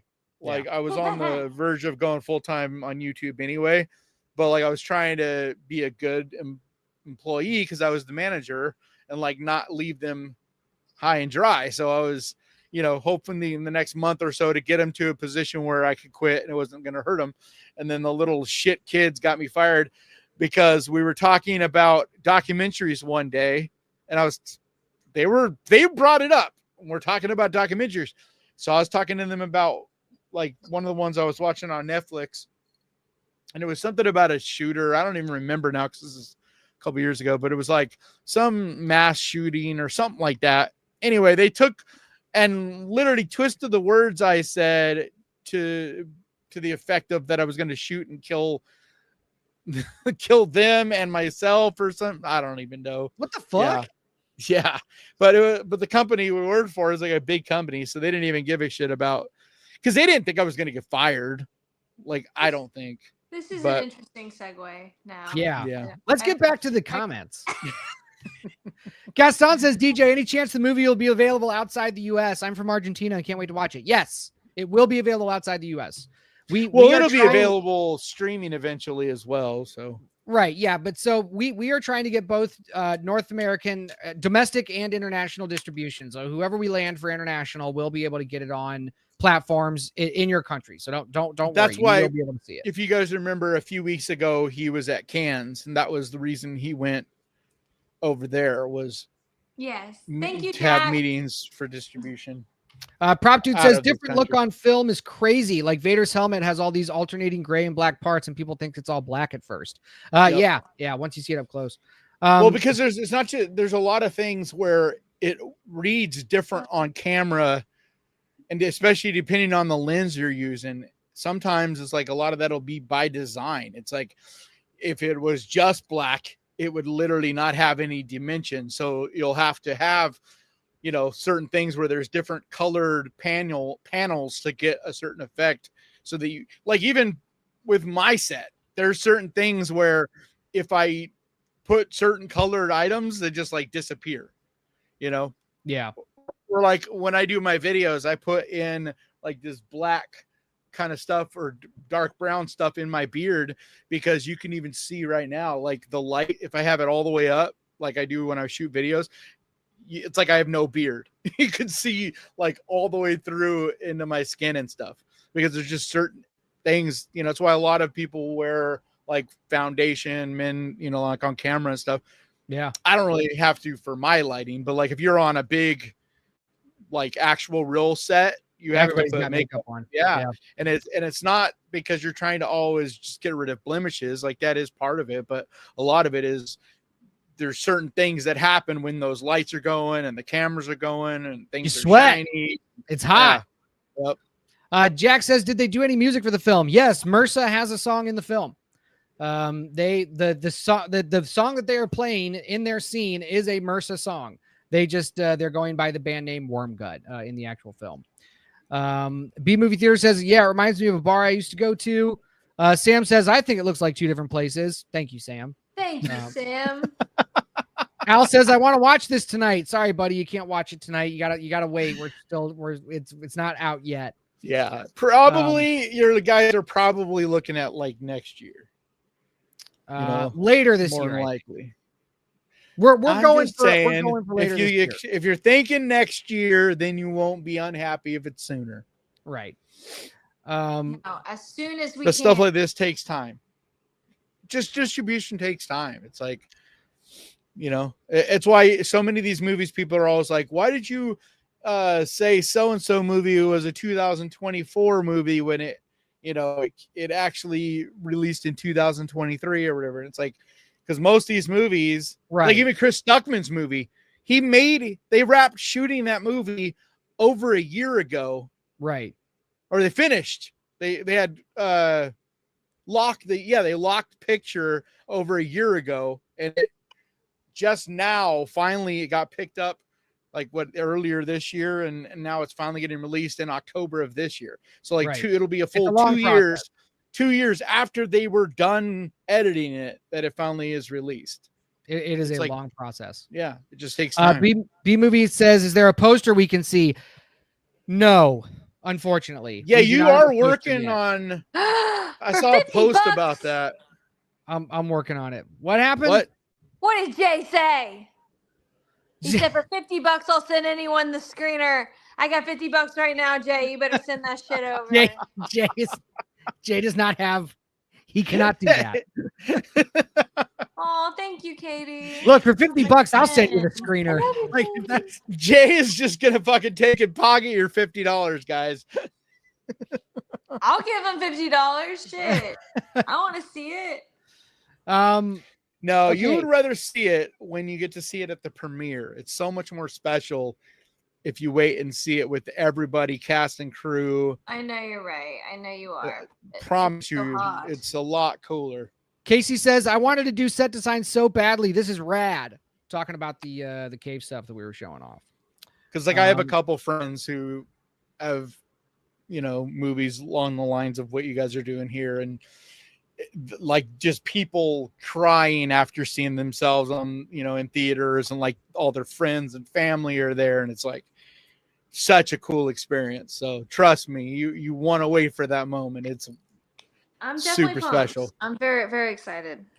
Clever Cleaver says, now DJ can officially call himself a horror movie director. Wearing that shirt out at a bar looks good as a first throw in the genre, heightened with Summer's acting and a bloody gothic good time. Oh, thank you. Yeah. I'll show off what the actual shirt looks like here in a second, because you can't really see it, but it's very interesting. Let me see here. Jack, I already answered that question. Nick says, pretty girl on Ghost Pirate, a frozen over hell exists. my fans are not used to real life girls. They're like, we are a bunch of basement dwellers. Frozen. We don't have to say. Women don't exist to us. Hey, 25% of my audience are female. Okay, there you go. And here's one of them. What's up, Stephanie? Good to see you. You're late. Yeah. Purple VR says, so it's not on YouTube. No, it's not going to be out on YouTube. You're not going to be able to see this. We spent too much money on this movie to put it on fucking We're trying YouTube. to make something, guys. Yeah, we're trying to get. I want to make $1 on this movie. If I can make $1 on this movie, I will be so happy. I'm sure you'll be able to rent it on YouTube at some point. Maybe, yeah, but it's not just it's not just going to drop on YouTube. And VOD at some point. If you guys didn't see the trailer premiere, if you're on Ghost Pirate right now, you didn't see the trailer premiere on the Death Rattle side, the premiere will go live after this stream on Bloodscribe Creations channel. So the trailer will be live after this stream. So just FYI. Casey says, it looks fun as hell. What are you saying? Jay, he said, it's going to bypass YouTube and go straight to public access. That doesn't even exist anymore, Jay. Is there even? I don't even know if there is a public access anymore. They're gonna put us. Jay is auctioning off my movie. He's auctioning off my movie in the friggin' chat. Get out of here. No, seriously, there isn't such a thing as public access anymore, right? I mean, that is YouTube. Jay, come on. Stop trying to give our film away yet. Somebody says, good morning from Japan. Good morning. Whoa, who's in Japan? Konnichiwa. That's the only Japanese. I don't know. I can't read it. I don't know. I can't read it. Oh, right there. It's Japanese characters. I can't read it. I'm sorry. But hello. It's commented before. Hello. Benji says, good morning from India. Good morning. Good morning, guys. Top of the morning. Jay says, I can't wait to buy an international version. I just want to see Dave the bar on speaking Japanese. I just want to see Dave the bartender speaking Japanese. Jay, the director of photography, is also the character Dave in this movie. There, plenty of people wore plenty hats in this movie. Heather says, "Who did the sound? It's really good." A guy named Matt Vigo. He's a sound guy. He's really awesome. He's the best. We love you, Vigo. Gaston says, "Sending my best wishes to DJ Summer and the whole cast and crew for the movie." Thank you, Gaston. Yeah, we can't wait to release this. This is $1 today. You got it, or a hamburger tomorrow. Yeah, auctioning off a link to the film. So yeah. Jay says No, spoiler that's like alert on the that's like the one. wimpy line where Right. the wimpy line where I'll take a hamburger today and pay you tomorrow or whatever, or pay you on Wednesday. Whose mic is that? Are you making a weird sound? I think it's Summer. I had to mute Summer. Summer, is your volume Yeah, on sums tonight? up with your mic. I'm just using my phone. Oh, your reception. You're getting Yeah, all sorry. choppy. We were just getting some nasty feedback. Sorry, lady. Hold on. It's because I was dying. Oh, Yeah, because now you're good. so all right. I mean, we got through a lot. What do you guys want to talk about? Look. I can wax poetic about the movie this entire time. Prop dude is a here's something. question. Prop dude says, question: how many times have you watched the movie at this point? I have watched this movie probably close to 50 times. I know I've watched it 3 times, like it's Yeah. in entirety. But I've then, seen it like, 0 times. like with stuff like this, a lot of times you scrub through it because, like, I don't even know Right. how many times I I'm scrubbed through drinking different that. sections, That's like not fair. giving notes and stuff. You don't want to see it the way that we saw it. This is not because then you don't see the magic of it. Like you'll get to see it when it's done. Like DJ will forever see it in little sections, you know what I mean, and be like, that one little spot The right last there, thing- and that thing there. The last thing you want to do, no offense, Summer, is show an actor a working cut of a film. Yep. Because a lot of times you're watching takes that are probably not the best take, but you're like trying to see something They're else. just placeholders. And so if you're watching this and you see yourself maybe flubbing a line or, it's not a good angle or something like that, it can really get in your head. I'm not saying you're that kind of actor, but it's happened before. And that's why I don't send cuts out to most actors, is because it's like, look, this is a rough, okay? We're trying to figure stuff out. But you're going to thank me when you see it for not sending you all of the versions that I've had to watch, that Kanan's had to watch. It is The it is thing a is, you'll process. see flaws even when they're gone. Yeah. There's this weird thing that happens when you edit stuff. It's almost like ghost of flaws. You get too close to the sun, you get sunspots. And No, I mean, you the know, it's little a bit tough that thing. I have watched back, I definitely was like panic mode. And like you said, like that's the thing about being an actor versus a model or what have you, is like you have to be okay with like not always being in your best angle, because at the end of the day, you're playing a human, you're playing a real life character, and that's not always perfect. So yeah, I definitely trust the process, and it's kind of scary to me that I'm going to sit in a room full of strangers potentially, and it will all be our first time seeing it. I might shit or throw up, but it's going to be great, and I'll gonna be definitely great. have a beer then probably too. So Oh yeah. No, you It'll- definitely want to have a Liquid couple courage. beers. Yeah. Yeah. It'll be worth it. It's a fun movie. I think it's scary. I think it's fun. And you and It's Madison and definitely everybody just fun. do a great job. There's a real playful kind of like vibe about the whole thing. Like it's very much like punk rock metal meets horror. Yeah. Yeah, a little camp. Something for everybody.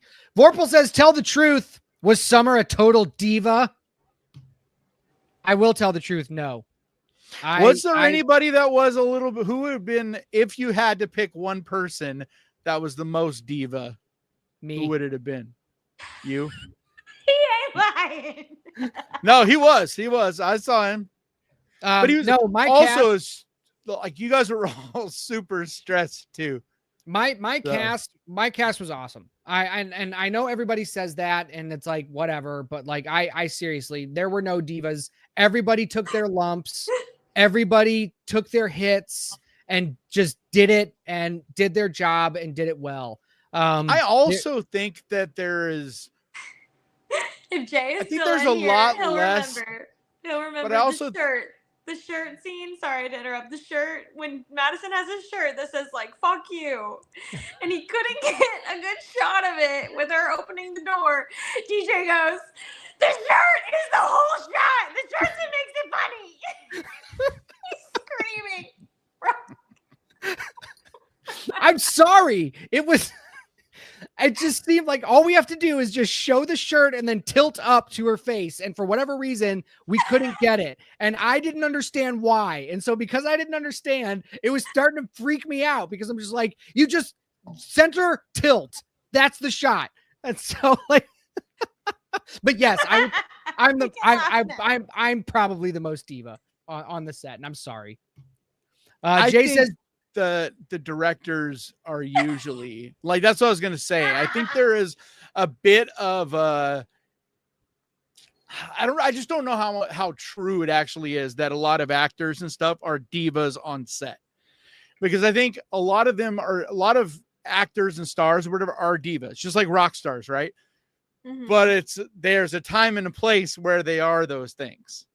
Yeah. Like you don't see that a lot. Like when you're actually shooting a movie, most of the actors and stuff are not being divas because they're playing this role. They're doing their job. Where you see them being a diva is when they're in their trailer or when they're talking to this or that other people or whatever. You know what I mean? Jay says, Jay's calling me out. He's saying DJ faked a toe injury so he could sit in a chair 60 yards away from the camera crew. That is not true. I did not fake it. Why would you even fake something like that? Yeah. I don't know, but he's still nursing a toe now. I'm still nursing. Yeah, right. I just got always got some toe thing. I'll admit the only time that I was a diva on set, because I actually put up with a lot of shit. Like when you watch the movie, you'll see the things that happened to me, and it was not just the 30-second clip or whatever we give in the movie. It's hours and hours and hours of being really uncomfortable to get that perfect shot, and people don't understand how uncomfortable it can be. But my contacts had to be replaced because they kept falling out of my eyes, and I kept having to wash them and put them back in because I only had one set, and they got so uncomfortable. I was like, I literally think I'm dying. Like, and we had to order another pair. And shout out to Alana stood up to the man. Ain't that right, DJ? Yes, she did. Alana was the real boss. Alana had my back. Yeah, she was great. Everybody. I mean, my whole crew. I honestly, I am humbled by the talent and by the crew that I had on this stupid little movie. Like I couldn't have asked for better. I can't wait to have everybody back. Hopefully, if they want to work with me, I can't wait to have everybody back for the next one. Yeah, me, Madison, Braden, and what's so funny is the first audition process I went through, it was literally me, Madison, and Braden sitting in a room, and we were the last ones you were kind of going through and toying with. But you still hadn't even considered the thought of me being Sacey at that point. It wasn't until 2-3 months later that we all talked about it, and it was like, it just was so easy for us to get along, Yeah, it was great, and the timing was perfect, and like I wouldn't have asked for any other way. So I'm happy that I had to suffer through the rounds of casting that I did. Because it was worth it. Like it really was. Jay says, Summer, how dare you stick up for DJ? Summer, you lucked out not playing Lillian. The swamp scene is all I'm going to say. Yeah, that was rough. That scene was rough. But worth it because it looks awesome. Like that's I don't know. Jay, I haven't always stuck up for DJ. I've definitely told him he's an asshole before. I tell everybody him every gets week. a turn. Everybody gets a turn. I tell him every single week. Only when it's true. Well, that's why I tell him every week, because every week he's got an opinion about some movie that's that was me in the comments. I was like, one thing about DJ, he's probably got an opinion, and it's probably going to be negative, but he's going to have an oral argument ready to go. He's gonna have the receipts. Exactly. Thank you. I always bring your seats. Don't talk about the crow around DJ. Which one? You don't like the original, The Crow?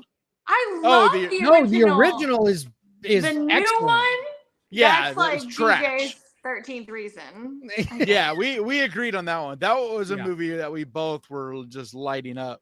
Oh, it's and Man, I love, forgot about that movie. That was like Yeah. a year ago, and I holy God, I hated that movie. I love that actor. I love him in The Amazing Nosferatu. I thought Nosferatu was sick. Yeah. It Yeah. was my movie of the year. I had it as my number one. I was really dropped in. I'm also like a huge fan of Lily Rose Depp, and every time somebody says we sort of even kind of look alike, I'm like, God blessed you. I love you forever. But no, yeah. The new Crow is an insult. I think the original Crow is the absolute shit. That was one of my favorite movies when I was a kid, was the original Crow. So I don't think less of DJ for like hating the new one, because I get it. It's just so funny how there's just certain things I can bring up to DJ or Mark, and I just know it's gonna get to him, and I can't like resist it. It's just such a waste. Like, that movie had Just so money much was the potential. only There's reason. yeah, it was like such a huge waste. Well, no, it's not even that. I mean, I was fine. I think you were too, right? Didn't you, DJ? Weren't you fine with them doing a remake? I feel like we both were. Like, I didn't want them to do a fine if you. remake. Oh, I what are the didn't- No, comments? me either. But I'm like, I'm fine with them doing one. But if you're gonna bring nothing new to the table, and like, then you're gonna Oh. like, Right. it was just a mess. It was just, like just a straight up mess. I know that swamp scene was horrible. Gaston says, question, Kanan, if you were making a list, which movies would you pair DJ's movie with?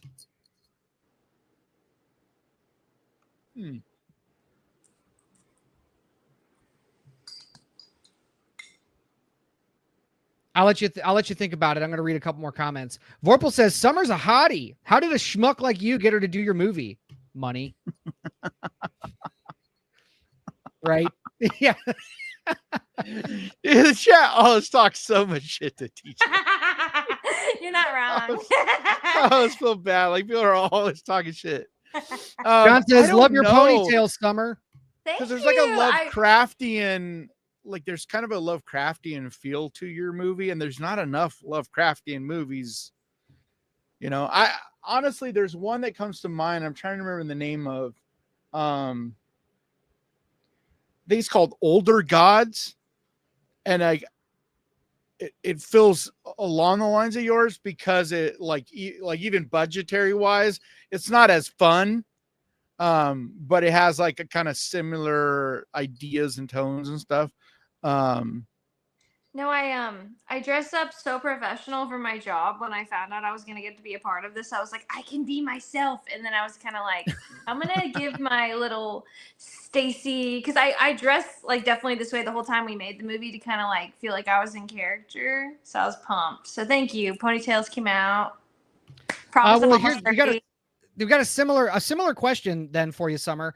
Clever Cleaver asks, what did Summer do in preparation to act in the mind of Sacey? How would you Yeah, I compare was your- curious about this too. How would you compare your own personality to the characters, and what did you mold mentally to fit the role? I feel like Oh you're my God. pretty different. Like, I'm getting like you're actually quite a bit different in person than you are in the movie. I had a lot of conversations with DJ about who he wanted Stacey Lennox to be, because it was pretty clear exactly the way that Lillian's character would be, but there was a lot of opportunity for me to do Stacey a few different ways, like extra introvert, this or that. And I had several conversations with him about it. And in the end, I think my process was, number one, spending a lot of time with Madison. Madison and I spent a lot of time not getting paid to spend time together. Wow. And preparing for this movie. So we went back and forth and did lines and did different methods of the way our dynamic would be with one another. And in the end, I think that Stacey Lennox is actually a little bit of a portion of who I actually am. And I think I just kind of removed because I'm actually in real life like pretty confident and pretty I don't know, okay with being like, I don't know, proud of myself. But I think Stacey is kind of the type that maybe is typically friends with a lot of boys. They're more tomboy, and just randomly this crazy, like, fun, cool girl thought she was cool one day, and we hit it off, and I'm just kind of her sidekick. And what's funny is that, like, in real life, a lot of my friends kind of are the center of attention, and I have no problem hyping them up and putting them on a pedestal. And that's kind of what Sacey is she's like, Sacey's got all of these personality traits that Lillian isn't able to have. At the end of the day, she's the one who takes care of business, gets the bills paid, and has a lot of Lillian's character is being so overt and kind of cover who she actually is, because she doesn't have the confidence to be who she actually is. So it's constantly putting on a front is Lillian. But Sacey, when behind closed doors, she's the one who's actually willing to, sorry, my cats are like going zoomy. Stacey's the one who's actually willing to, like, put in the hard work and, keep up with their YouTube channel, keep up with their bills, make sure shit happens. And I guess I kind of curated in a way the way I wanted her to have these reminiscent micro expressions, not always be the one to be, center of attention screaming in the room. But if you watch her, she's like very overly aware, but not always expressive. And that's the way I wanted her to be, Yeah, So. I think it comes off really cool because it, like, the two characters feel like two halves to a whole. Mm-hmm. You know what I mean? It's like one is a little more, gets to be the more butterfly or whatever, and your character is more of the grounded one that it's like keeps her down and exactly, keeps her attached to the project or to the ideas or whatever. Keeps everything like realistic, because I feel like, oh wow, so funny enough, after my audition for Sacey, I knew a little bit what the character would look like, but I've been blonde 90% of my adult life, and DJ goes, "You okay with dyeing your hair black?" And I was actually going to ask you that. I like literally shit myself, because if as someone who's into hair, if you dye your hair dark, it's pretty much, and I'm still recovering. Yeah, it's hard to get it to come back out without killing it. It's pretty much irrecoverable, but yeah, it's one of my proudest characters so far, and I love me some Stacey Lennox. I think like that's literally like a little portion of me that, like, I don't know, is middle school me or something. I think that's what I kind of reached into. Like, I have the friend who's popular, cool, and I'm a little more shy, and the people who get to me, like Chuck or even Madison, that bring me out of my shell, it's very few and far between. But otherwise, Stacey pretty much keeps to herself and is, I don't know, a little more introverted. But yeah, dyeing my hair. But there's scenes too where it's cool because you could feel that she's more than just a sidekick as well. You know what I mean? Like the scenes at the music store and stuff, where you get a more of an idea of who she is, and she isn't just simply the sidekick. No, I'm so glad we got to talk about this. I wish we talked about it an hour ago, but I didn't want to be a brat. No, talk about your character. That's fine. But yeah, the music store is some really, really intimate scenes, and I was going through a lot in my personal life at the time, but I did everything I could to be as present and as possible in those scenes, and create Chuck and Stacey's chemistry as authentically as I could, and then also show like that a lot of the scenes that Lillian's in, she's the center of attention, but like everything that Lillian is able to achieve is because of the realistic like milestones that Sacey makes for the two of us. And now I've come to, I love me some Madison Grace. It's just like really crazy that we'd only known each other for maybe 2 months, but we spent as much time as we possibly could together to get it as genuine as it truly was. She's like a sister to me now. Like, I'm so grateful to have done this. That's what's really cool about doing projects, and art, and being a part of a team and stuff, because it's like you build these friendships that last, a lifetime after that. you know, it's different than a job. You know what I mean? It's different than, and I think there's something about when you're being creative with people, kind of like getting drunk. You know what I mean? Like when you go and get drunk with someone, it's like you're bonded after that. There's something about making art with people. It's I just like different. Jay's comment here, and I couldn't agree with you more. Yeah, I think that we agreed that the music store was going to be my home, and it's like where I can put headphones on and be in my own little world, and it's my space to be in my own little world, and there's no screaming and fights and my trying to hold my best friend back from beating someone's ass, you know, like it's just like maybe sometimes a weirdo comes in, but I couldn't be more grateful to have, you know, developed the relationship I was able to with her and us to grow together. And you know, there's a lot of moments in this film where it felt like every portion or department was so on the same page and understood the vision, and that was really beautiful. I haven't really experienced that too often creatively, but it felt like we all, you know, got it, and it felt really cool to be a part of.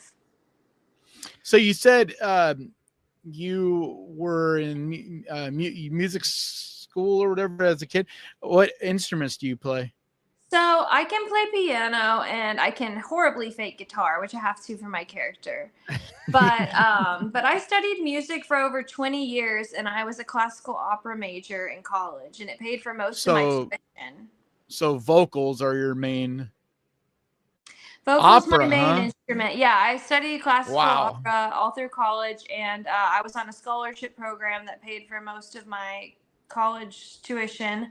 I ended up switching my major to public relations, but I also had a residual scholarship from the guidance program from Douglas Anderson because I was an aide for them.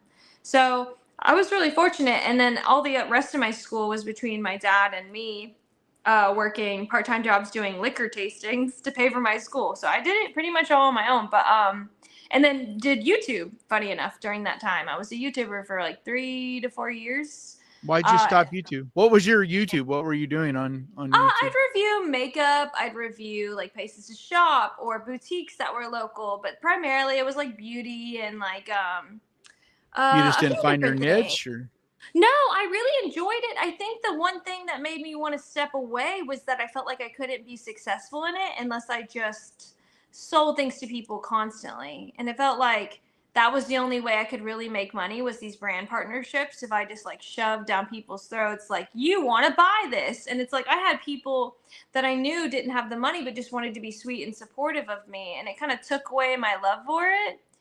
And then, you know, over time, I continued to study music and just like, it was really aggressive. I was at 28 credit hours a semester. I had 9 classes. Jeez.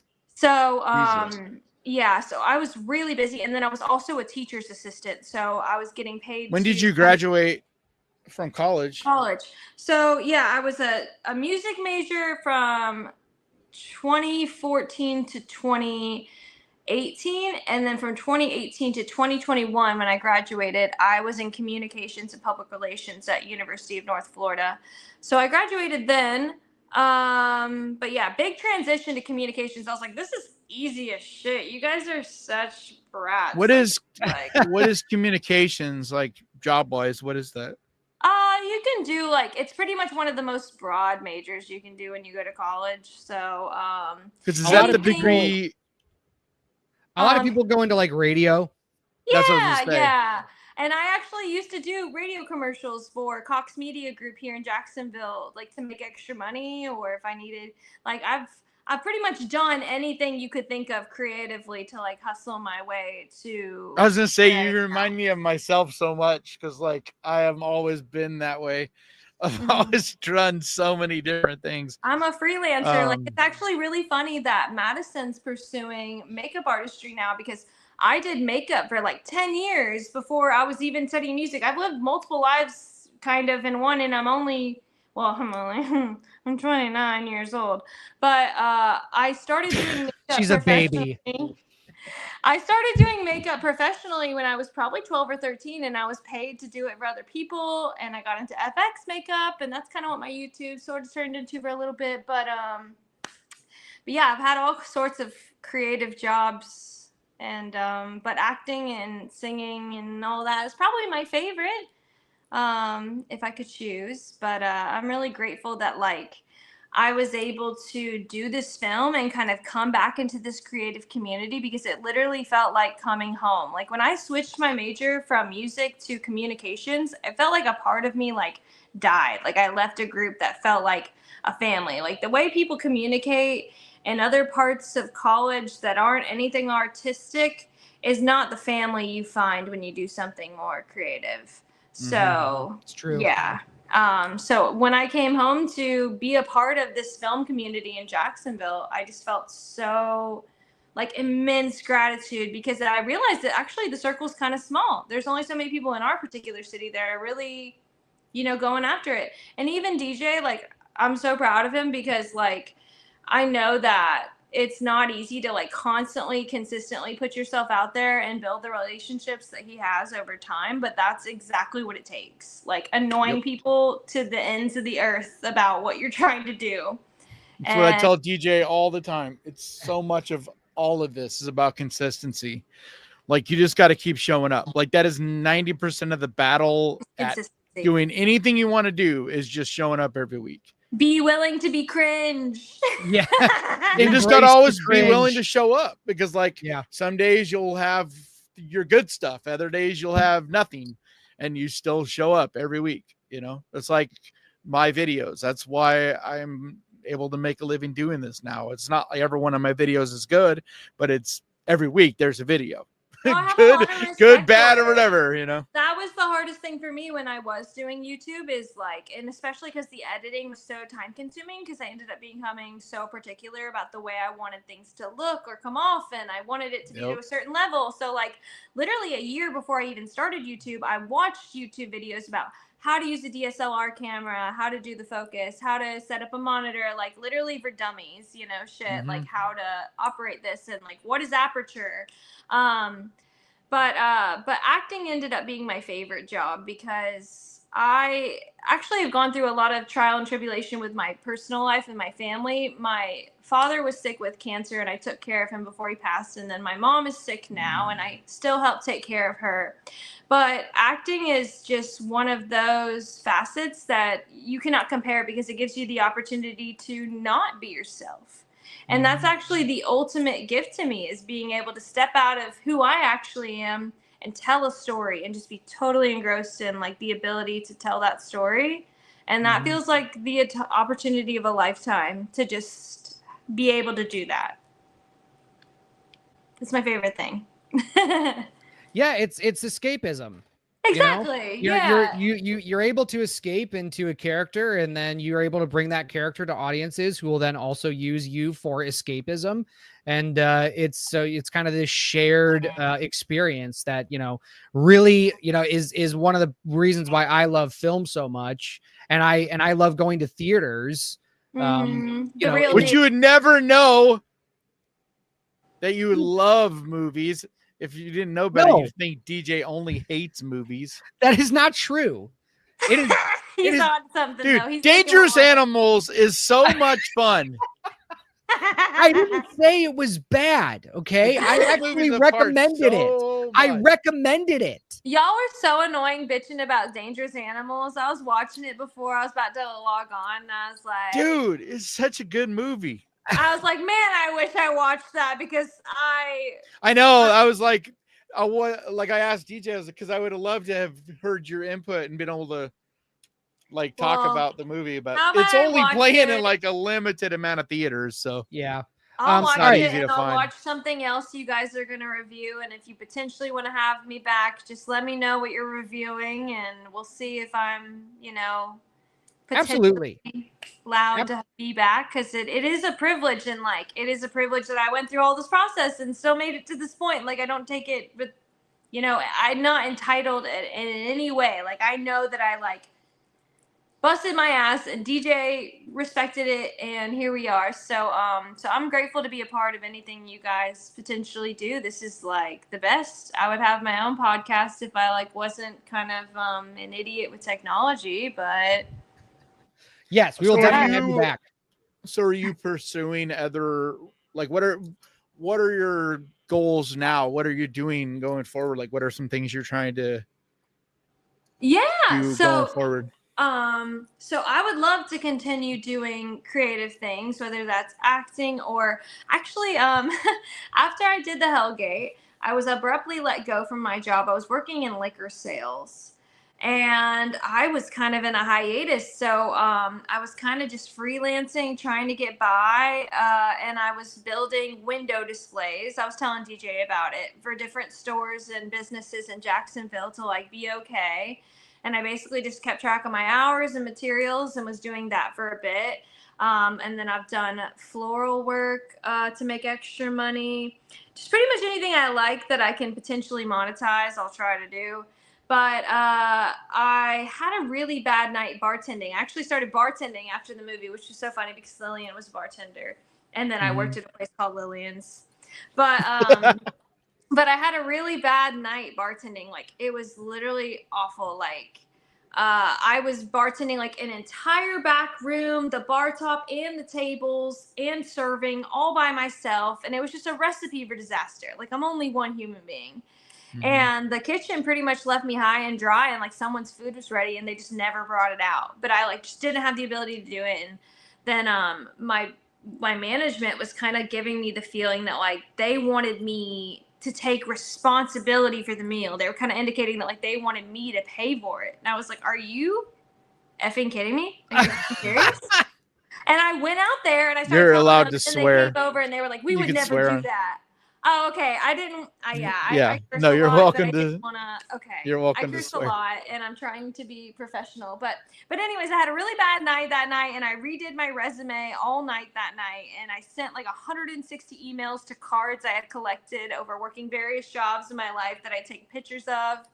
And one of them got back to me, and it's someone who, they're called Ashco Centers, and they're one of the largest privately owned commercial real estate developers in Jacksonville, Florida. And they're kind of badass. And they kind of just, I had met Tiffany through doing tastings for another job. She was walking around the liquor store that I was doing tastings in, kind of waiting. They're waiting for dinner reservation because it's a unique place in Riverside. It's called Riverside Liquors, where they have a restaurant in the back and they have a liquor store in the front. They're waiting for the reservation. She was kind of listening to me talk, and she came over and she was like, I think you would be good at what I do. And at that time, I ended up getting promoted to my current job in liquor sales. So I didn't really entertain her. I kept the card, but her card was metal. And I was like, this is a really cool card. It was like aluminum. And I found out they make her cards out of the leftover materials from job sites, which is super fucking That's cool. cool. Recycling. Yeah. Environmental. Right? They're metal business cards. Yeah, they're literally silver metal That's business dope. cards. And I was just like sitting on this particular couch actually at my old place, and I moved now, which is why my tripod's broken because it got broken moving. But I was sitting on that couch and I was just like, what was that metal card?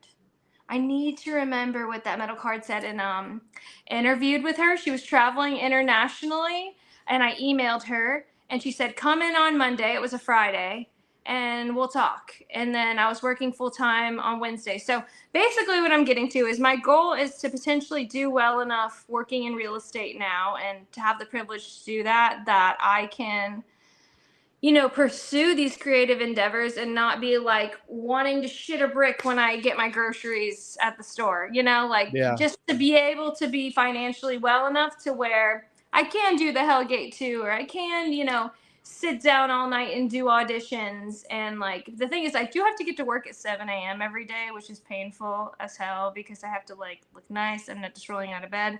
And it's Monday to Saturday. So Wow. but Oh, Saturdays so you are only flex. got one day off right now? Saturdays are flex, so I can work, whatever hours, and I love my team. If Mike or Jessica or Carol or Olivia or Tiffany are watching, I love the people I work with. But yeah, and I love my job. I love talking to people, and I love the opportunity to help a business potentially thrive and find the perfect space for them to start a restaurant or store or nail spa. And like I just get to call all these people. I call 100 people a day and see who I can find. And so yeah, I'm basically, my goal is to potentially make enough money in this position that I genuinely enjoy, to where I'm able to even have the time or consideration And explore. Yeah, like We explore. gotta get them to their art. sponsor the show now. Yeah, I know. Like that's why I've put so much time into this channel and what I'm doing is so that, eventually it gets to a point where I can explore other things and have that backbone of financial. Yeah, it's like just I'm not okay. having the cushion to like make it realistic is like I want to throw up, and like I've tried to be balls to the wall, do all my creative stuff, but it's really stressful. Yeah. So It's funny All you were saying people that you remind them of Lily Rose Depp or whatever. I was sitting here this whole time trying to think who you remind me of because I'm like, there's someone. It's Catherine Newton. You actually remind me a lot of Catherine Newton from DJ Abigail. comment. I don't know who that is, but I'm bringing her up. I hope she's She cool. was in Supernatural. Like she's one of the it girls right now. Like she's doing a shitload of horror movies. She was in Freaky, the movie Freaky. She's mostly in horror movies. Some people have said Amber Heard, which I fucking hate. No, I mean I can see a tiny bit of that, but mostly just because of the hair. Mostly because she's that's like not devil. That's not a good picture. Pull the picture from Abigail. Some people have said Jessica Alba, which I used to love, but now probably not. When I was younger and I was super tan sometimes. But yeah, a lot of people. Hey, at least you don't get weird ass random ones.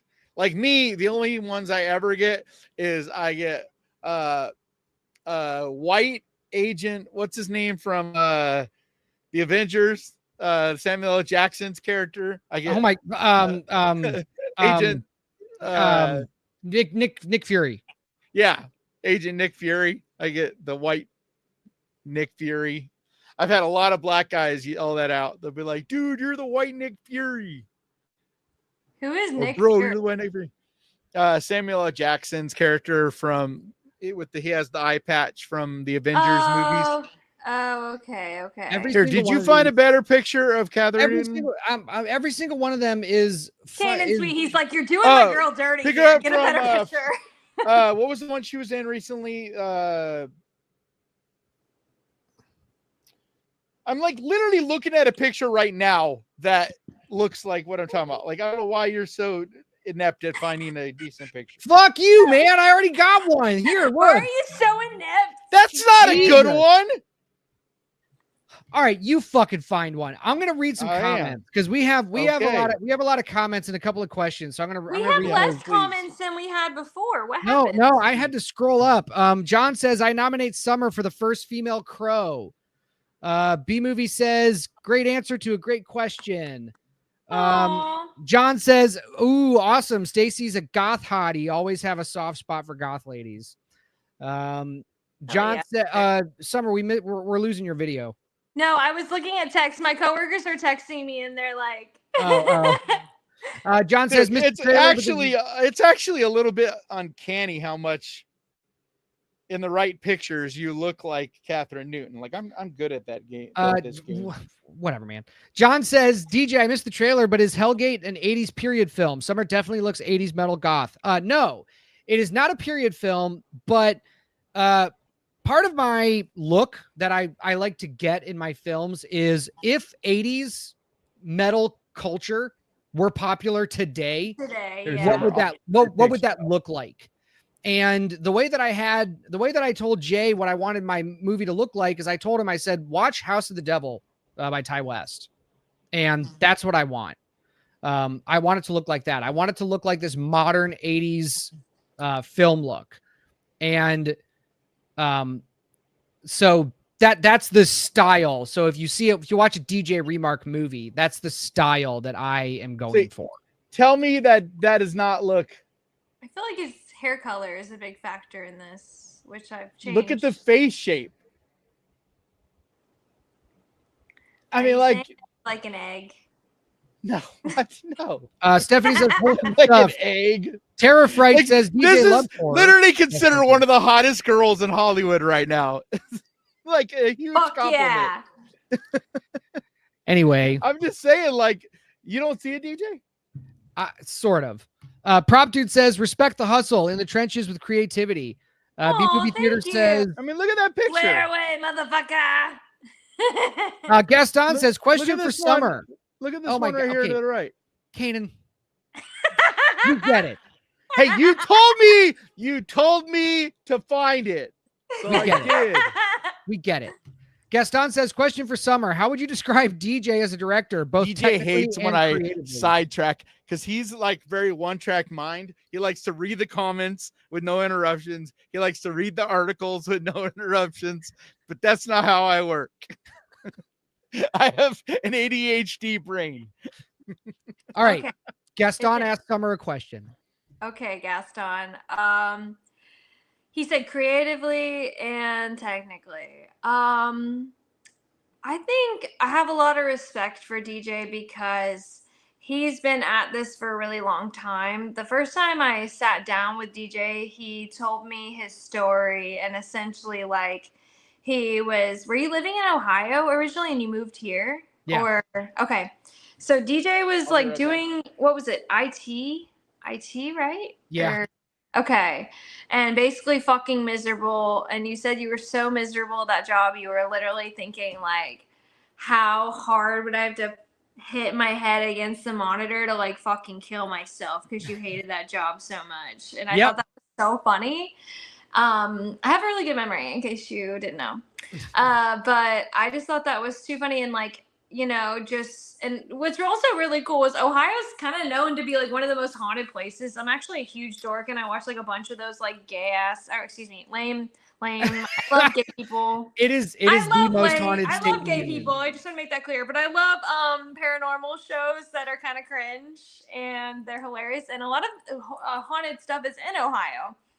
So I think it's cool that you're from Ohio because that's where haunted shit happens. But yeah, you've just been at like you are like the epitome of somebody like American Dream, you know, like you're working a job you fucking loathe, and then you are like, I'm just gonna put all my eggs in this basket because this is what I truly love, and just like went for it full force.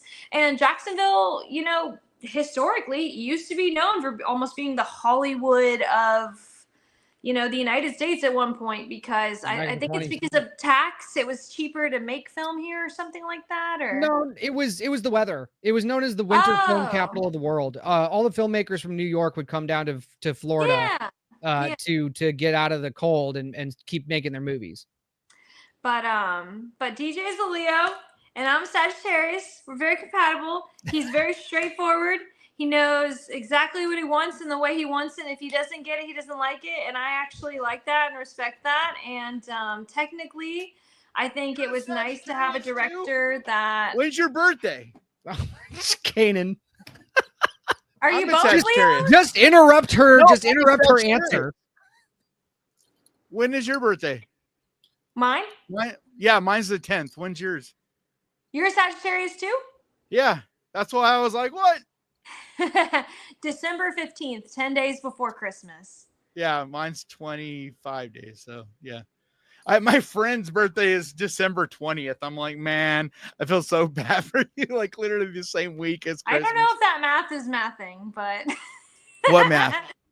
Or unless you're December 1st? No, 10th. I'm that 15 25 days days before before? Christmas. Yeah, 5th. There we go.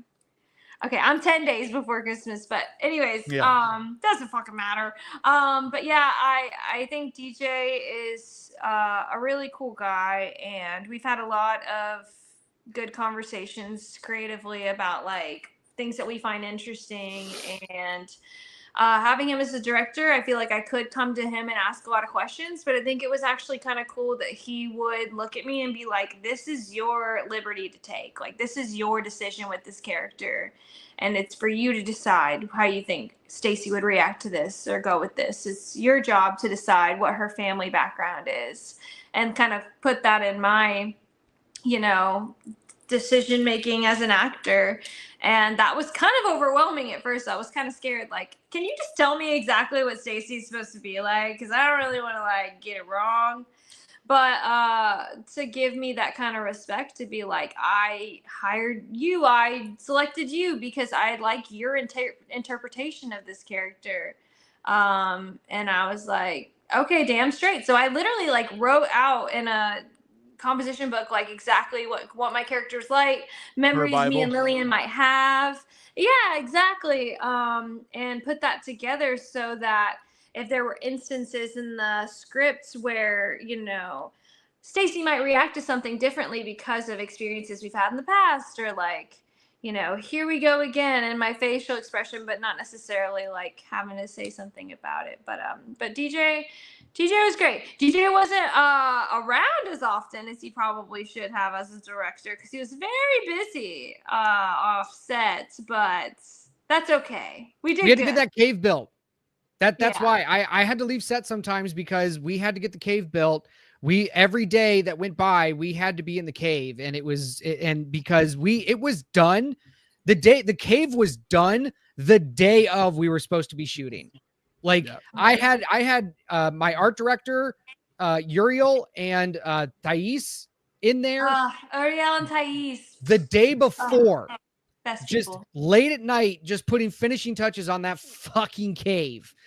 Because it had to get done. So yeah, there were some times that I gave Jay or Tom. I think I gave it to Jay actually most of the time. I said, look, man, here, you got to direct this scene. These are the shots we need today. Because I gotta go do this. But that's indie film. I mean, it's indie film, especially when you're building the cave. Can you show Chuck's room? Because I really want to shout out Uriel and Thais and a few different things they did in this film. And exactly how cool they were, because they kind of were like the heart of this movie in so many ways. Like they gave our characters depth. They're the ones who put these items around in different places, you know what I mean? Like when you're thinking about a character and their interests or what they like to do, like when I went into Stacey's room, like it was Stacey's room. Like there was items in there that were specific to things that I might like or be interested in, or she might journal or do this or that. And it was like so much easier to get into character because of the world they created for us. And they really went above and beyond to do that. And it was awesome. So yeah, a lot of people don't realize how important that kind of stuff is, because like the hair, that's the why makeup, like a filmmaker like Robert Eggers, he'll literally put things that you'll never even see on camera, but he wants his actors to interact with these things so that they're living in this world. You know what I mean? It's like exactly, because so much of your performance can be taken from the items around you. You know, it's not just simply what you're seeing on camera, but your environment. So I like that you brought that up. No, it was really incredible the lengths they went to. And then also a lot of the items our characters wore, well, specifically my character, my grandmother passed about a year before we made the film, and she was a huge jewelry collector. And I just thought, how special would it be if Stacey had certain items that Summer owned from her grandmother, and I can look back on this film as kind of like a cameo to some personal items and a reflection of her. And she had like this whole collection of kind of some goth style jewelry that was really cool, like snakes or dragons or I don't know, chains, heavy chains. And the opportunity to like bring some of that into the character was like really neat. I'm trying to find a picture of Chuck's room. Sorry, I gotta pull up. It's okay. I don't have it in any of my any of my stuff. Well, what else did they do that was cool? Maybe Stacey's room or Lillian's room was sick. Lillian's room was really cool too. Yeah, it's just a lot of that stuff is like the shots are pretty dark, and they're... What about our podcast area with all the posters with Friday the 13th and oh, yeah, one like of my favorite outfits was that Jason shirt, the Friday the 13th shirt. I love that Stacey outfit. I can try to find that one. I gotta open. I gotta open DaVinci. You're so unprepared, DJ. I didn't know you were gonna ask me to see that. I didn't know you were gonna ask me to see that. You didn't know this was gonna be a 3-hour podcast? Are you fucking kidding me? I had an idea that it was gonna be 3 hours because of what we were doing. Because Kanan and I, we just kind of talk a lot sometimes. And especially when we get into it over a movie, like it can just like we could just go. Yeah, we just go. So, I'm here to talk just as much. Yeah, no kidding. Let me see here. Summer definitely watched the Hellier series. Did you watch the Hellier series? I don't even know what that is. What is that? I don't know either. What is the Hellier series? Is that like an old ass series? Probably. I love Um, nostalgic shit. No, DJ did give me some homework for the character. You had me watch, what was that werewolf teen movie? Ginger Snaps. Ginger Snaps. I watched Ginger Oh, Snaps I love like that 10 movie. times. I fucking love Ginger Snaps. I watched Daria to get my monotone Daria? Stacey voice. Oh, the animated show? The animated show, so that's why like Stacey talks the way she does. Yeah. So Dude, I used to love that show. it's funny as hell. It's actually really funny. I highly doubt she watched this, dude, because I never even heard of this fucking show, man. Yeah, I have no idea what What are Hellier you is. talking about? Yeah, I'm looking at it right now. I I've have never to heard see of it. this. I'm not. I feel bad because I wish I was immediately like. It had "Yes, 2 Hellier." seasons, and it looks like it. I don't know what's going on. Oh, I've seen this weird ass image. The what? I was saying Um, Da Vinci was taking forever to open.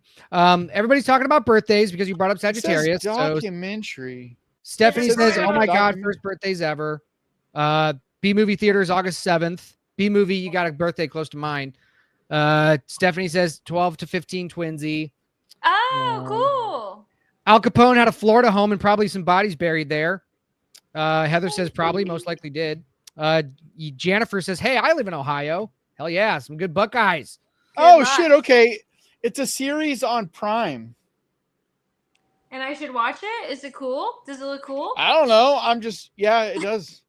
It's like a documentary.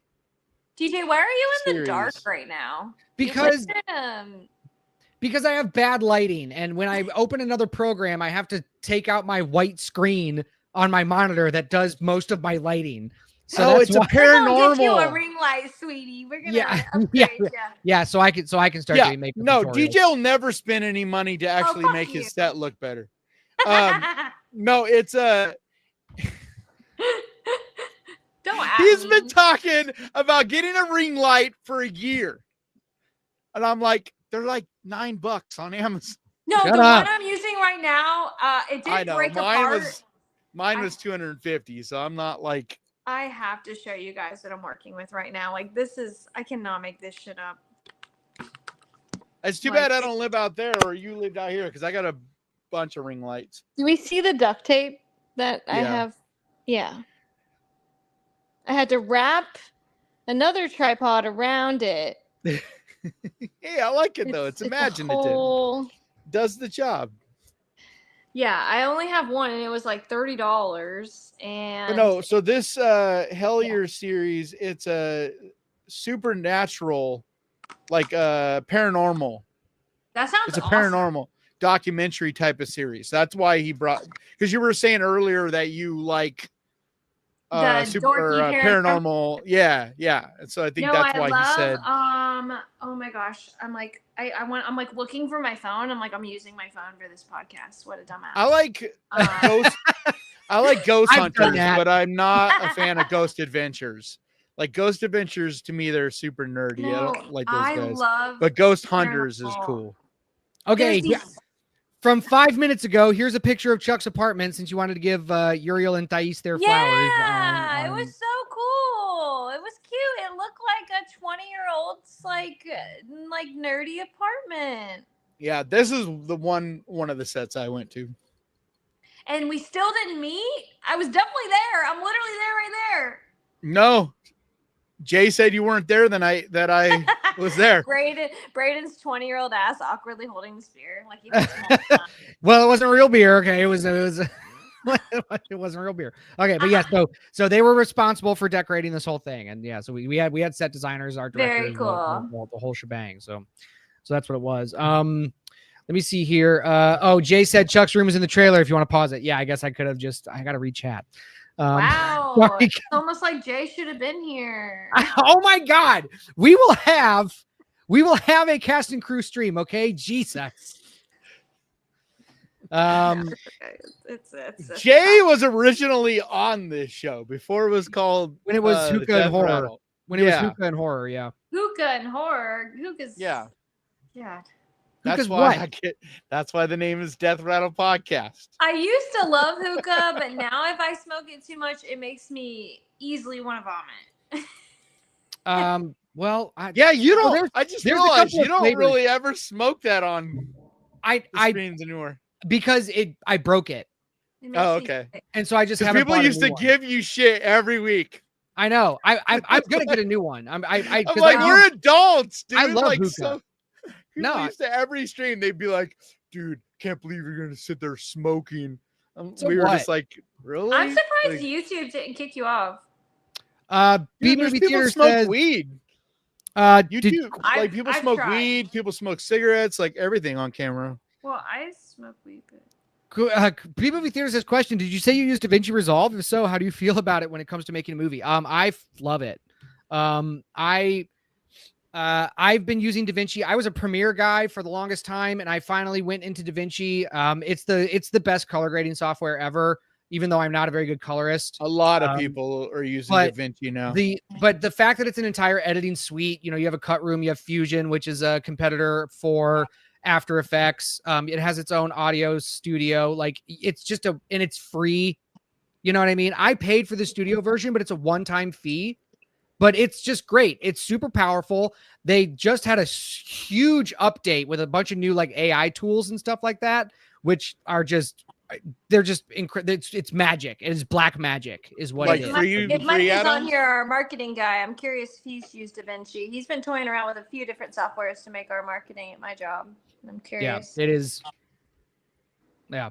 Jay says, I bring up the trailer because the shot of Chuck's house is one of my favorite shots. We pulled off one of my favorite shots we put off in the film through the hole in the wall. We have a nice slow push in through this like kitchen sort of window that goes when I'm pacing? Yeah, when you're pacing, we're pushing through this kitchen window that frames the shot, and then that window becomes the frame. It's super creative. It was so hard to pace in Doc Martens because they're so heavy. I was like, don't click. You guys got another Sagittarius in the chat. So Yeah, because you had like the Oh, platform. You had the platform kind of docs, And right? those are actually mine. Yeah, I love me some Doc Martens. Like I've definitely dressed edgier before. Nothing like Sacey's level, but love some goth. I have so much respect for the goth community now, like never before.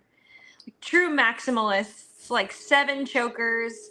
We had to memorize the order of my earrings because I have 3 piercings, and then I can also do cuffs. Like the amount for continuity. Yeah, and I ended up becoming our little scripty because I was like, I'm pretty sure this was here and this was there, and then people will be like, shit, I think Summer's right. But we would we film. needed a scripty. Yeah. Here's another Yeah. December. Sam the Architect, December 19th. Okay, Sagittarius Queen, love it. Lots of December birthdays in the chat. I missed Only that the one. baddies. So sorry. That's the Sam that I met when I was there, right? Yeah, that's the Sam you met. Yeah, because I remember we talked about being Sagittarius at dinner. Only the best. Gaston says, question, does Kanan appear in the movie? The guy behind the clapboard in the image behind DJ kind of looks like him. I do manipulate something. Kanan is not see it's me. He's not in the movie, but he is in the movie. So you'll get it when you see the laws of physics. I apply some of my what is the whole Einstein's theory of relativity? I have no idea what you guys are talking about. It's all right. It's okay. That's okay. I'm just here. Yeah, you don't have to. It's all right. Jay says, what about my green cup? Fuck you, Jay. What did he say? Jay had this green thermos that he kept trying to hide in each shot. See if I don't know how many I missed, but I caught it a few times. And I'm just like, who keeps putting this green cup like in was the he shot? trying to make it the Starbucks cup? Yeah, Game of Thrones. It makes it in a few shots, but like he kept just putting it in random places in these shots, and I'm like, get this fucking green cup out of here. Part 2. I know. I love that. What's going on? I'm reading the comments. You guys are out. Jason wore Doc Martens in Friday the 13th Part 4. I'm like, fuck yeah. New movie theater. Sagittarius are the best. Hell yeah, brother. Heather Sound. Heck yeah, we really do. I don't I'm know, man. favorite. Like, I think Sagittarius kind of are the best, but at the same time, I also think we get fucked over the most. Because I think I've always thought it would have been so much more fun to have like a summer birthday. Because like when you're a kid, you never get to have the cool birthdays. You know, there's never like, although you're in Florida, so I guess it's different. I never had complaints about, because like honestly, But you're every in time I Florida. had a birthday, it was combined. It was Christmas, birthday combined, because I'm 10 Exactly. days before Christmas. Yep. But I would Presents never all complain. wrapped in Christmas shit. Well, no, I would never complain, because then I just got like, it was basically like the perfect storm for me to get like some bomb ass gifts. Like my 16th year, I got a car. And Wow. like that was my only gift. Yeah, see, But got a I grew fucking up car. in a poor ass family, so mine was like, here, we get you one present. That's I gotta- your Hey, birthday and No, Christmas. that was the one present. Don't get it fucking Well, yeah, twisted. but I didn't get a fucking car. I'm talking like Okay, a bag look, of socks. Like, here's the Kanan, thing of Kanan, socks. Kanan. I had, okay, so here's the Literally, thing. one of I my grew up with birthdays when I money. was 7, I got a fucking thing of socks. What do you want, a gold star? Kanan, I grew up with No, With it would be money. a shit star. And then I got it shattered from me. Okay. Yeah. So I grew up with money, and then my parents, and then we had no money. I know. It's like I always say this, like whenever anybody's always like, man, you had it rough or this, that, and the other. I'm like, man, everybody's got some shit.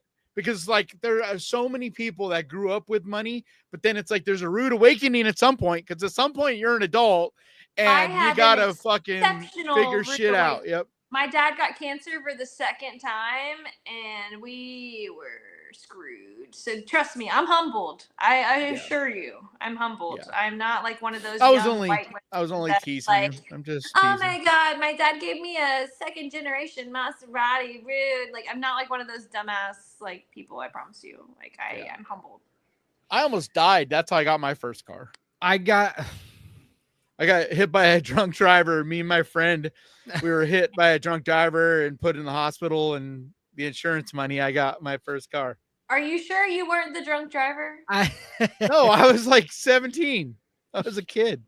No, some drunk ass driver The like first time I got like drunk, I was like 12. Like, I thought you grew well, up poor. we were sober. We were driving along, and the drunk driver head-on collided into us through a red light. I got a hand-me-down busted ass minivan. Yeah. That's what I got. I called What it my was your first- shaggin' was it a wagon. minivan. That's Mine was kind of a cool. Toyota What? Tercel in 1994. I like it. 1994 Toyota Tercel. Oh, I just got a new car this week. It was a Ford Aerostar. I ended up Remember financing those. that car I was talking about last I saw week. that you posted on Instagram. That's cool. Congratulations, man. It's so fucking tiny. I Got a love new it, dude. bit. Yeah. Big It's ass so you tiny. getting in It's that tiny fucking ass like car. this big, dude. It is Yeah. so little. It's so little. But it gets 45 miles to a gallon, dude. It's insane. I don't want to brag about my first car, but my first car was a Scion TC. Ooh. Was it new? I don't know. It was, what year was it? It wasn't brand new. I think it was like, so I got the car I was a sophomore in high school. So That's a in pretty cool looking car. 2012. All Yeah. right. and it Oh, I was love the two- Scions, man. Back That then, dude, Scions yeah. were the shit. They were kind of fucking cool. So what was really Because cool they were kind of like the my- teenager car. Like they were like a fun kind the of first teen. kind yeah of it was a maroon colored Scion TC, and I came home and it was in the driveway with a big bow on it, like classic iconic Aw. 16th birthday. Yeah, and I'll never forget the day I drove away in it for the first time. My dad literally stood in the middle of the road, like it was like, oh my god, like he was not ready. And it took me, my dad was a physical therapist for people who had like serious injuries, so he didn't let me drive the car alone until a year after I got it, because he like literally helped people who like were in a coma for life because they just drove away on their 16th birthday and like wrecked their life. But it was I think that I got the car in 2012, and I want to say it was like 2008 Scion TC. But what was really cool about it is that the people who owned it before, they worked for Toyota Racing Development, so it had like air intake valve, so it was like roomy, and I was like, I'm the shit. I'm like playing the Smiths as I roll into Douglas Anderson. Like, Nice, the Smiths. Can you pull up that I love picture, me some- DJ? Yeah. I'm So waiting this for was- I'm This waiting was for literally this past week. It was the first time I have ever got a car and got the bow on it. like No. That's the I'll only I'll reason I pull wanna it hear up, it. but I'm waiting for Architect Sam to put her first car in the chat. Show us, girl. Because Architect Sam is a car girl. 84 Oh. hatchback, Toyota Tercel. Nice. Yeah, mine Um, was a 94. All right, let That was me. my first car. Where is this? 66 coupe. Dude, prop dude did it right. You really gonna do 66 architect Sam like Mustang. that? She's so much more than just an architect, isn't she, DJ? She's super into cars, and she like tells me a bunch of cool stuff about cars. Yeah, so this was me this past week. Okay, go off, King. That's my little tiny car. It's so tiny. It was like I like this picture makes it look a lot bigger than it actually is. Why do you look But I so love it, tiny? man. You look I so love it. small next to this car. Well, I'm standing in the back of it. Okay. Like if I were to stand in the front, like you would be able to see how small it is. Oh, is it small? Oh yeah, it's super tiny, but I And, love it. Like I purposely, I mean, I could have got a different car, a bigger car, or whatever, but We I just was like, doxed you showing only that. $350 a month, man. What? I said we just Oh, my doxed you license by plate? showing that license plate. So No, I know. I shared it a Map. bunch this week. A bunch of people yelling at me like, "Dude, you need to block your plate." 84 I'm like, whatever, hatchback dude. Toyota Tercel. Okay. 66 Oh, I I- probably should have hid my plate, but whatever. 86 Chrysler LeBaron. Ooh, I started a I conversation had a LeBaron about one our time. cars. I love that. Yeah. Dodge Spirit, not sure the year. What do you drive Uh, now? I drive a Toyota Corolla Cross, and it's 2022, motherfucker. Only 2 Oh, nice. years old, and yeah, the only Yeah, that's reason I My car I just got is 2022. after the Prius, or excuse me, after the Scion TC took a shit. Oh my god, literally driving it to work, and the accelerator stopped. Brakes, gas didn't work. I'm like so glad I didn't die. Oh, so you had it Um, for that long? I had it for a while. Well, no, I was working while I was in high school. I had 3 different jobs while I was in high school. I was a hard work. I've always been that way, working multiple jobs, multiple hustles going on. But yeah, I was driving and it just cut out when I turned the wheel and like could not stop it, could not whatever. Thank God I wasn't going too fast so I could just turn it off. But yeah, it died. After that, I drove Priuses pretty exclusively, which people take a shit on, but the best gas mileage in the land. I was Yep. laughing my way all the way to the gas station. I so- almost got a Prius. I thought about getting a Prius, but like it would have been like 500 to 600. It would have been more like probably 600 a month. And I'm like, man, the little car I got only gets a little bit less gas mileage because like it's crazy how good a gas mileage it gets, and it's only 350 a month. I'm like, I dude, that's pay what I want. 500 a month for my Corolla Cross. No, Yeah. 600 a month. we're just But, getting super personal right now. That's Huh? what my bills Mhm. are. I said we're just getting super personal right now. Yeah, you guys want to know what my rent is too? Yeah. Like, Where I am live? fortunate. I Yeah. live with my sister, so my rent Ni- is very little. ni- Otherwise, I 1980 would be homeless. 1981 Trans Am Turbo for a first car. Fuck. Ah, that sounds sick. That sounds Yeah. cool. She had a car family, Sandra? Yeah. Dude, Yeah. I love that car. An 81 Trans Am. That is so sick. It's With a dude, the turbo. Dude, that car is so sick.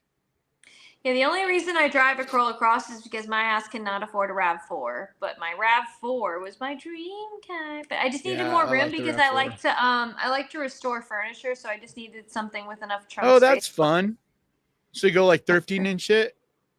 Yeah. So there was a period of my life where I was pretty much working from home and I would just restore antiques and furniture and sell it on Facebook Marketplace. And that's pretty much how I pay my bills. So That's cool. yeah. I love old shit. Architect Sam raced a 2005 Subaru STI in high school. Okay. Raced so he as had in, like, the coolest track? High school Like career. raced.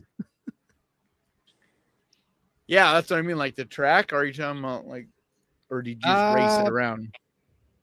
I don't know. Maybe she'll say in the chat. That's pretty cool. I never raced anyone. Me neither. I had a fucking van. Who am I gonna race? I know.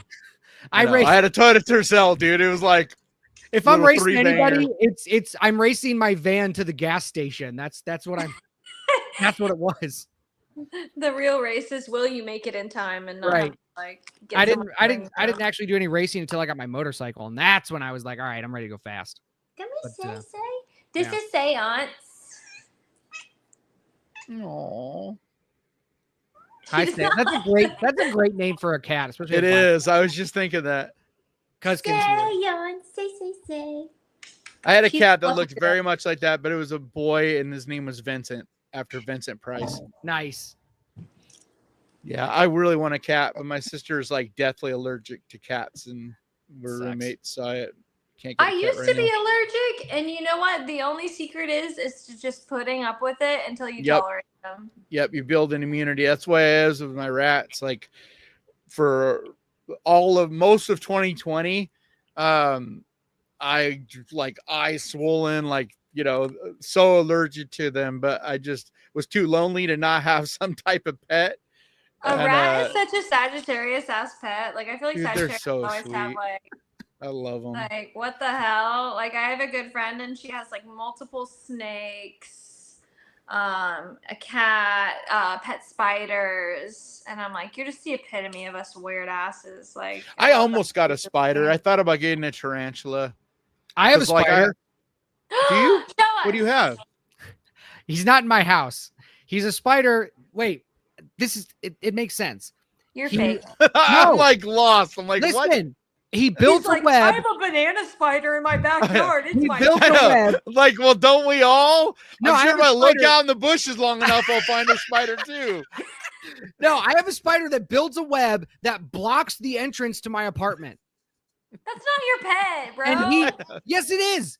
Because I've taken this web down 3 times and Yeah, he keeps coming That's back. definitely not a pet because That's my with You he a is don't now feed my it. pet. you would You don't house respect it. his web. He is now. I gotta get to You my make him place. homeless. You're fucking literally making the poor thing homeless every day. No, he That is keeps definitely coming not back. a pet. He keeps coming He's on to back. something. He keeps coming back. So It he's my sounds pet. more like you have an opponent, like a fucking Yeah, evil villain That spider. sounds like a You're at government war. housing Yeah. squatter. Yeah, squatter. There you go. You got a fucking squatter spider. Poor Charlotte. She's like, Dude. please bring me inside. Oh my God, run into my web and give me a home. Who's Charlotte? No, Charlotte from Charlotte's Web. Charlotte's Web. Oh, okay, yeah. I was like, whoa, DJ, did you get a girlfriend named Charlotte I didn't know about? No. Architect Sam There was drag some race. chick over there the other day that you were all trying to hide, though. It was- Architect Sam said drag race and autocross. Oh, nice. Hell So. yeah. That's sick.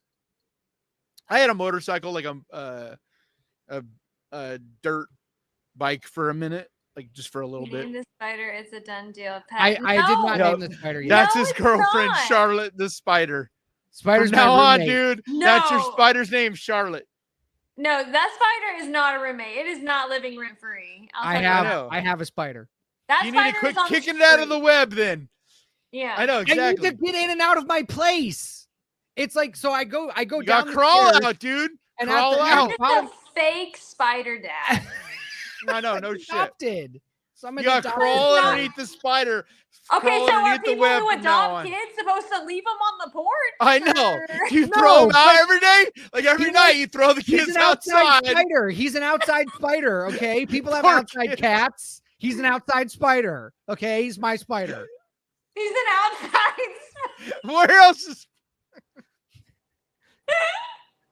And actually, I Yeah. think I did name him. I just forget exactly what the name was. All right, girls, you guys are outside cats now. Get I your know. ass on the porch. my kids are outside kids. I throw them out every night.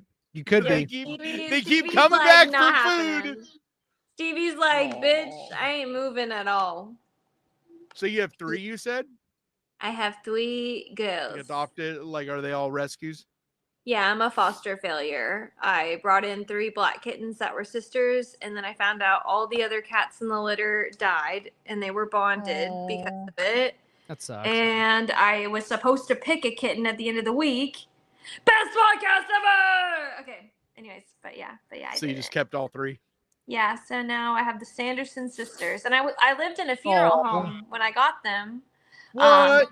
Yeah, I really wanted a black cat when I was living in a renovated funeral home in downtown Jacksonville. It's called the Lawton Pratt Funeral Home or Hillman Pratt Funeral Home. It's had two Did they names. like rent out dealerships. apartments in it, or how does that work? So it's actually one of the oldest funeral homes in the United States, which is pretty cool. Like, and it was one of Well, the like, did you wealthiest. rent out the whole place, or was it like? So here's the situation. So I was working somewhere, and the owners of my job had bought this place to renovate into apartments, and then like lease to people. But they ended up not working out in their marriage, so it was like eventually we had to get out of there. But the area where I lived was where the family who owned the funeral home lived. So there was like a little bit of pre-existing like living space. But if So I it walked down, wasn't full on like it living in. wasn't actively a funeral Like, home. you when weren't I going to lived sleep in there. a coffin each night or anything. It wasn't actively a funeral home when I was living in the property at Lawton Pratt, but I could walk downstairs and walk around in the embalming room and see exactly what it looked like. And there was an elevator. Did it creep in you there out that at they all? used for the casket. And I have watched the pictures and videos, and I kept a lot of embalming bottles that are from like 1901 when the property Oh, that's was built. cool. And So it didn't freak you out at all?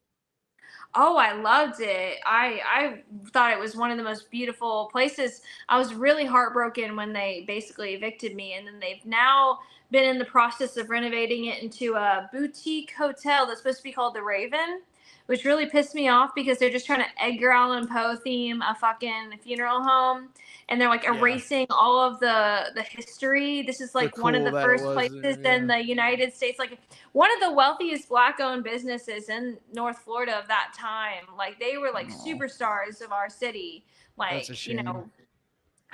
one of the first But black at least it's not pilots going to get was torn down. embalmed there.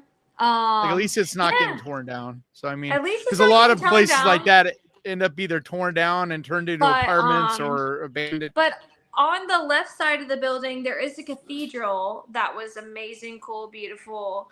And there was an embalming room. There was all these other rooms that they used. And then in the building, they did insurance, emergency care, casket making. Like they did like the whole works in there, which is like kind of sus because it's like, how do you offer insurance? Like, So the spider is mine. Because we did name him the Dark Spinner. the Dark Spinner. Yeah. So the spider is now mine. He's my outside spider. All right. Wait, but then Sam you're not named allowed to it? forget his name from now on. Yes. Okay. We both named it. Oh. So I don't know. It was probably her you- idea originally. I don't know. So you said you believe in ghosts and you're into the paranormal and whatnot. Did you ever feel like any paranormal type of stuff while you were living there? If I'm being honest, I never saw like any ghostly shapes or premonitions. But when I did walk around downstairs, it literally did feel like energy was like tugging after me. Like it felt like I was being like moving chased. around. Like it felt like they knew that I was trying to be susceptible to them, and they were like, oh shit, like nobody's walked around here in a long time and like tried to recognize us almost. So like I felt like a heavy feeling of like that. And then also given the time period, there's no way of me officially knowing. I tried to look up records on the building several times and what might have happened there. But I'm sure there's a chance of sketchy things happening where someone wasn't like legally dead and then being embalmed, or I don't know, like yeah, because like that's where the whole toe bell so came from. That's where they would put bells on the big toe of a cadaver, and so that if you heard a bell, you knew, hey, like I said, that person's still alive. If you look up the funeral home, it really is one of the oldest ones in the United States. And it was built right after the Great Fire in Jacksonville by a pretty famous architect who was also an amazing Black business owner. But he also built La Villa, which is across the street, and a lot of other really pronounced buildings throughout the city. But they have an area in the embalming room, which is where they would sit the bodies on ice.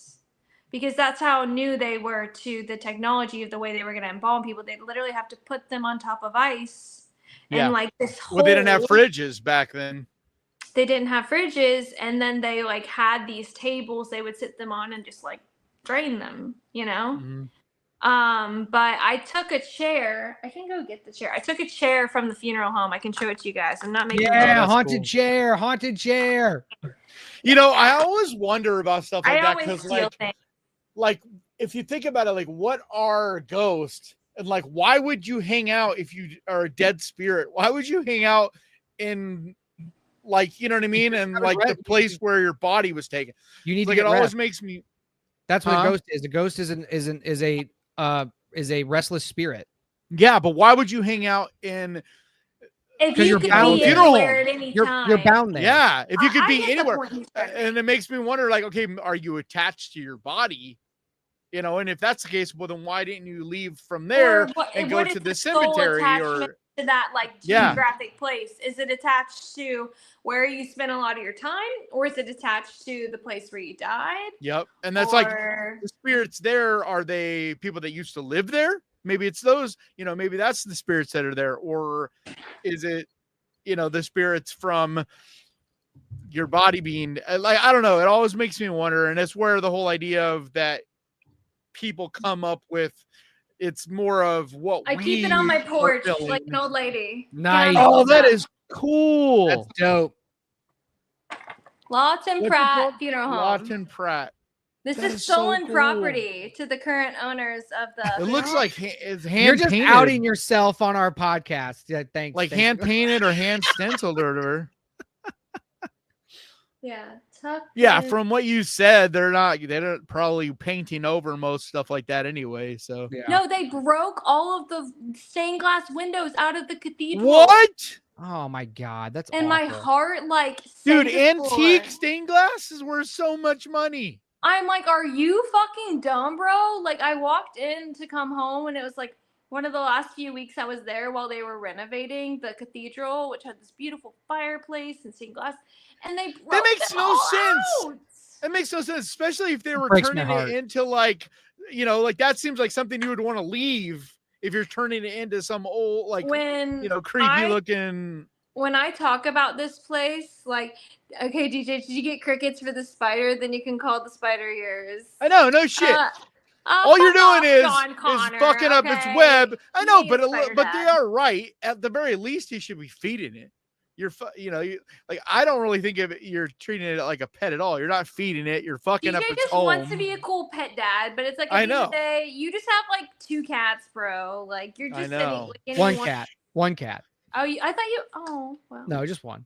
Okay, just one. Just one. Just my Yeah, little but boy. it is a very cute cat who is also very boisterous. I'm surprised he's not thrown a fit yet. He I has have been. He's been on embalming my lap. bottles too. If nobody believes me, I have so much evidence. I have a Of what? postcard from the original funeral home. I'll grab it. 1 second. Man, when I was down there, I wanted so bad. Like we were in what was that city I was in, DJ, where we went to dinner? St. Augustine. Yeah, I wanted so bad to go on that haunted tour there. Yeah, they're awesome. The haunted There's pub so crawls. many, yeah, there's so many cool like haunted stuff down there. Yeah, And I was like, super old. like I said, I didn't have a car. I didn't have my own car, so I was kind of like Okay, at the I mercy keep this of, on you my know. fridge, but I have several of these. This is the original postcard they gave to people, So from is the it the red funeral? building? and it's this building, and this is the red, drawing. that big red building. And my apartment was up like Oh, here. wow. Is the new part of the build out. And I had a balcony, and my cats would go out there and sit and sunbathe. It's not Oh, in so the it was drawing. like the white building next to the big red one? It's this like- one. I'm just Yeah. explaining that my The unit. the big red exists- one. This Right none there. of these other buildings are here anymore. If you Google this building, it's still there right now. But none of the ones next to it exist anymore. And then look at these guys. Like that's so creepy. Yeah. Well, look at the old ass hearse. I It's want like- her. I'm like, y'all really gave us color, but then made the black eyes black and white? Like how you gonna do them? Like I love how every now and then you get this like super southern draw. It's super funny because I'm a Oh, Californian, so I'm not used to hearing. I'm gonna southern- kill myself. No, now I think thinking. it's great. Um, You know what I mean, though, DJ? Because like you don't really have like I don't think you do. I never noticed you having one, DJ. I You don't really know. have. I'm a Yank. Yeah, I lived because in you're I lived in from Ohio for 30 Yeah. years. I don't have a. I Sam love says- it. It's not a bad thing. Trust me. No, Us Californians, we got nothing cool. So it's I like, know. Architect we Sam- don't have any kind of accents. Architect Sam says that that's illegal now. Apparently, breaking is? these stained glass windows is illegal. I should. Yeah, send I don't photos. understand why they would do that. Because usually when it's stuff like that, you have it professionally removed because people will pay tons of money for that. They put it in museums. Like, Smash you that know, like button. That's No, it so literally sad. was. That's so sad. No, my heart like literally disintegrated. I think I tried to take some of the stained glass, but they cleaned it all up and literally threw it away. That is so sad. But I'm Raven, so nostalgic. Raven There's Nevermore. just- Hang on. How I do want I to watch answer the this. trailer? Should we show it one more time before we leave at this 3-hour podcast? Yeah, go ahead. We didn't put it on the Ghost Pirate channel. You might as well play it on the Ghost Pirate channel. Okay. Well, I don't know. you Well, can no, you don't also- want to because you want people to go watch it over. Right. So Yeah. after this stream, you can see it on the Blood Scribe Creations channel. I'll link the Blood Scribe Creations I'll channel. share it That's where on it's gonna be. Instagram and Facebook and yeah. Yeah. So that's where Yeah, it's gonna before we forget, Summer, what are your socials? Oh, that- yes. It is my name. Literally just at that. And then I have a new Instagram called Sites by Summer, which is where I'll talk about commercial real estate, but kind of lame. But literally just put an @ sign, right? Like, where you get there. There, right there. What are you pointing at? My like name that I have on my like thing. Like if you just put Oh, an @ why are sign you and pointing like- over there? It's over there. I don't know. Because I'm dyslexic. I don't know. See, it's on I'm this sorry. side.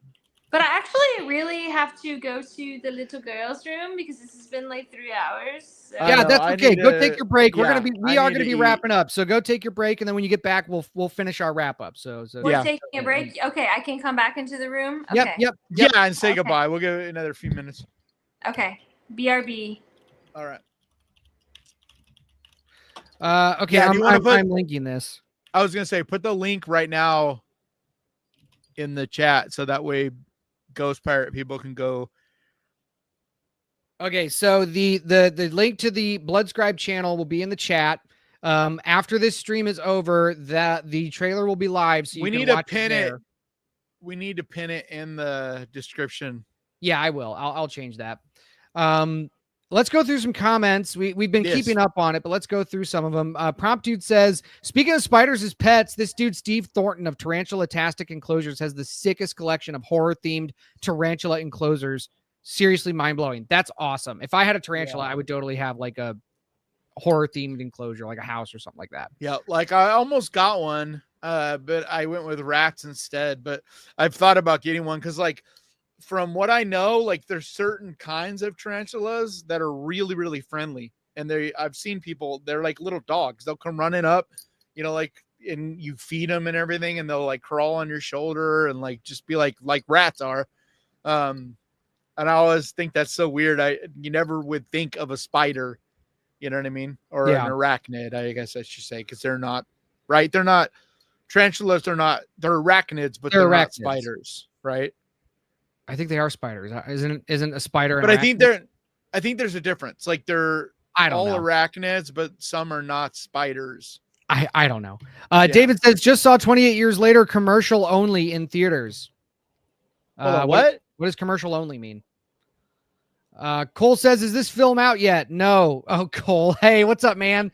No, it's not out yet. Does he mean he just saw 28 years later or just saw a new trailer for it? I have no idea. I don't know. I have a bunch of friends that went and saw it last night at a advanced screenings. I didn't feel like driving to San Francisco. So I'm like, I could have drove to San Francisco and seen it, or I could just wait and see it tomorrow. I'm like, I'll just see it tomorrow. That's okay, Raven. If you subscribe to the Death Rattle and to Blood Scribe, you'll see it because it'll be on the Blood Scribe channel. So, but it's okay. But the welcome Death to the Blood Scribe Rattle channel. Death Rattle podcast is where every week we do this podcast. We're gonna do it less and less on the Ghost Pirate, and we haven't figured out a good game plan for that yet exactly. But Yeah, we're gonna be phasing. We're gonna be phasing. Yeah. It's So it's going to be on the Death We're Rattle. going only to here focus pretty more soon. on Twitch and on the Death Rattle YouTube channel. So like if you want to be involved in this, especially on the Twitch side, we're going to start making more of an effort and doing some things that are more Twitch oriented, if Yeah. that makes sense. So definitely if you know, follow us on Twitch as well. He said, saw the commercial on TV. Gotcha. Okay. Sorry. That was Okay. a little confusing, but gotcha. Yeah, it comes out Al tomorrow and I'm hearing nothing but good things about it. So I'm super excited to see it. Al says, boy, I did a lot of subscribing today. Thank you, Al. We know it takes a lot out of you. But thank Whatever, you. Al. You've been watching the channel like regularly for a while. Like you're just now subscribing. Like we've been mentioning it every week now. Like go and subscribe to the Death Rattle podcast. Raven says, been checking out movies on the Ghost Pirate channel. Sorry, man, I don't know your name, but digging the Tubi list. So yeah, Raven is it's on the screen. Oh, it's not Brandon. on the screen. Why Not is on my the name screen. not? Oh, there it It's is. because every time I bring up a comment, it goes away. But Yeah, I didn't realize it did that. But yeah, that's my name right there, Kanan. And that's his name over there, DJ. Oh, B Movie says, if you have any questions about Twitch, hit me up. I've been streaming there over 5 years. Yeah, B Movie, we'll hit you up because we are going to do some more Twitch stuff. So yeah, I mean it'll still, you'll be able to watch it on the YouTube channel.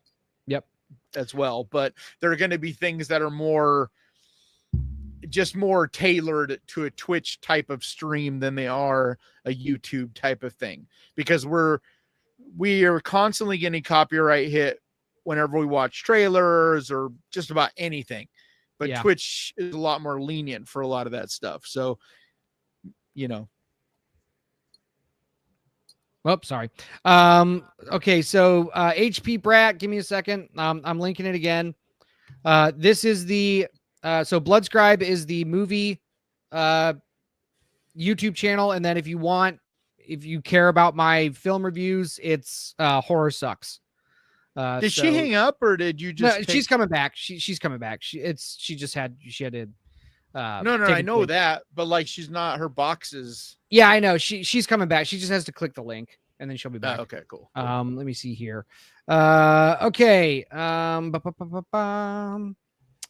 What else? Subscribe to Bloodscribe. Thank you for the sub. Yeah, so that's going to be going live here in a little bit. What are we looking forward to? We're looking forward to 28 years later. That's what we're going to be. Yep. We're going to be talking about that next week. We're all going to be. What is seeing it after? What's after that? After 28 years, I don't. Yeah, know. what's the next big? Because I know Together is not too far off, right? Yeah, I don't think so. Let's see. I'm pulling up the release calendar. So yeah, 28 years later tomorrow, or this weekend. Megan. So Megan is the next one after that. But I don't. Yeah, I'm not watching. It's not even really a horror movie. Yeah. Ooh. But then July 2nd is Jurassic World Rebirth, which I'm actually starting to get excited about. I know a couple people that were able to see that and really, really liked it. Like everything I'm hearing is it's a lot like the first Jurassic Park. There's a lot of things that feel like in a lot of ways it's just doing the same thing again, but at least it has a lot more of that darker edge that the original Jurassic Park has. So I'm okay with the soft reboot if that means going forward they're going to have more of a darker edge and not be all like, you know, the last couple bullshit fucking movies, because I hated those. B Movie says, I hear Mithrigan 2.0 is going to be more of an action movie. Yeah, that's exactly what. Not more of. It will be. I don't think there's anything horror like at all about it. Hey, how did your peeing go? Before we get out of here, was it a successful pee? I think it was like for 3 minutes. Like, wow. I used to have this one ex that always called it breaking the seal. Like whenever she had to pee really bad and it had been a while, she's like, she had to especially break when the you're seal. drinking, that's absolutely breaking the seal. Yeah. Also, that was the funniest way of putting it, because I know you're talking about like where it's you just got to sit there or stand there or whatever for guys to stand there, girls sit there, but you like just got to chill for a minute. You're just like, Any day now. All right, Bladder. Oh, All I right, didn't have so- to wait for that one. My body was ready. It's like Yes, it was. I was like waiting- floodgates, Niagara Falls. Dude, I was it's the waiting for funniest the- thing when you're like in the bathroom and you'll hear a guy next to you. Like when you're drinking at bars, this is very common, but you'll hear a guy peeing next to you, and it's like something from like a Monty Python movie or whatever, where it's like every time you think they're done peeing, they'll stop for a second, and then it's just again for a while. It's like going on. DJ's You're like, what the fuck? I'm over. See, y'all. I told Okay. you. I told you. He likes this linear way of doing. I don't mind if we get off the rails a little bit, but like, Show does your it have shirt. to be Show about your pee? shirt. Show your shirt. I'm gonna. Okay, DJ. He's a please prude. Bring us He back is a- to the He is rails. a prude. I'm not He a is like prude. he is an 80-year-old in a 30-year-old's body. That's partially true, but I'm not a prude. Like, I just want to talk true. about fucking pee. It's okay. Let's get you back to bed, Grandpa. Partially true.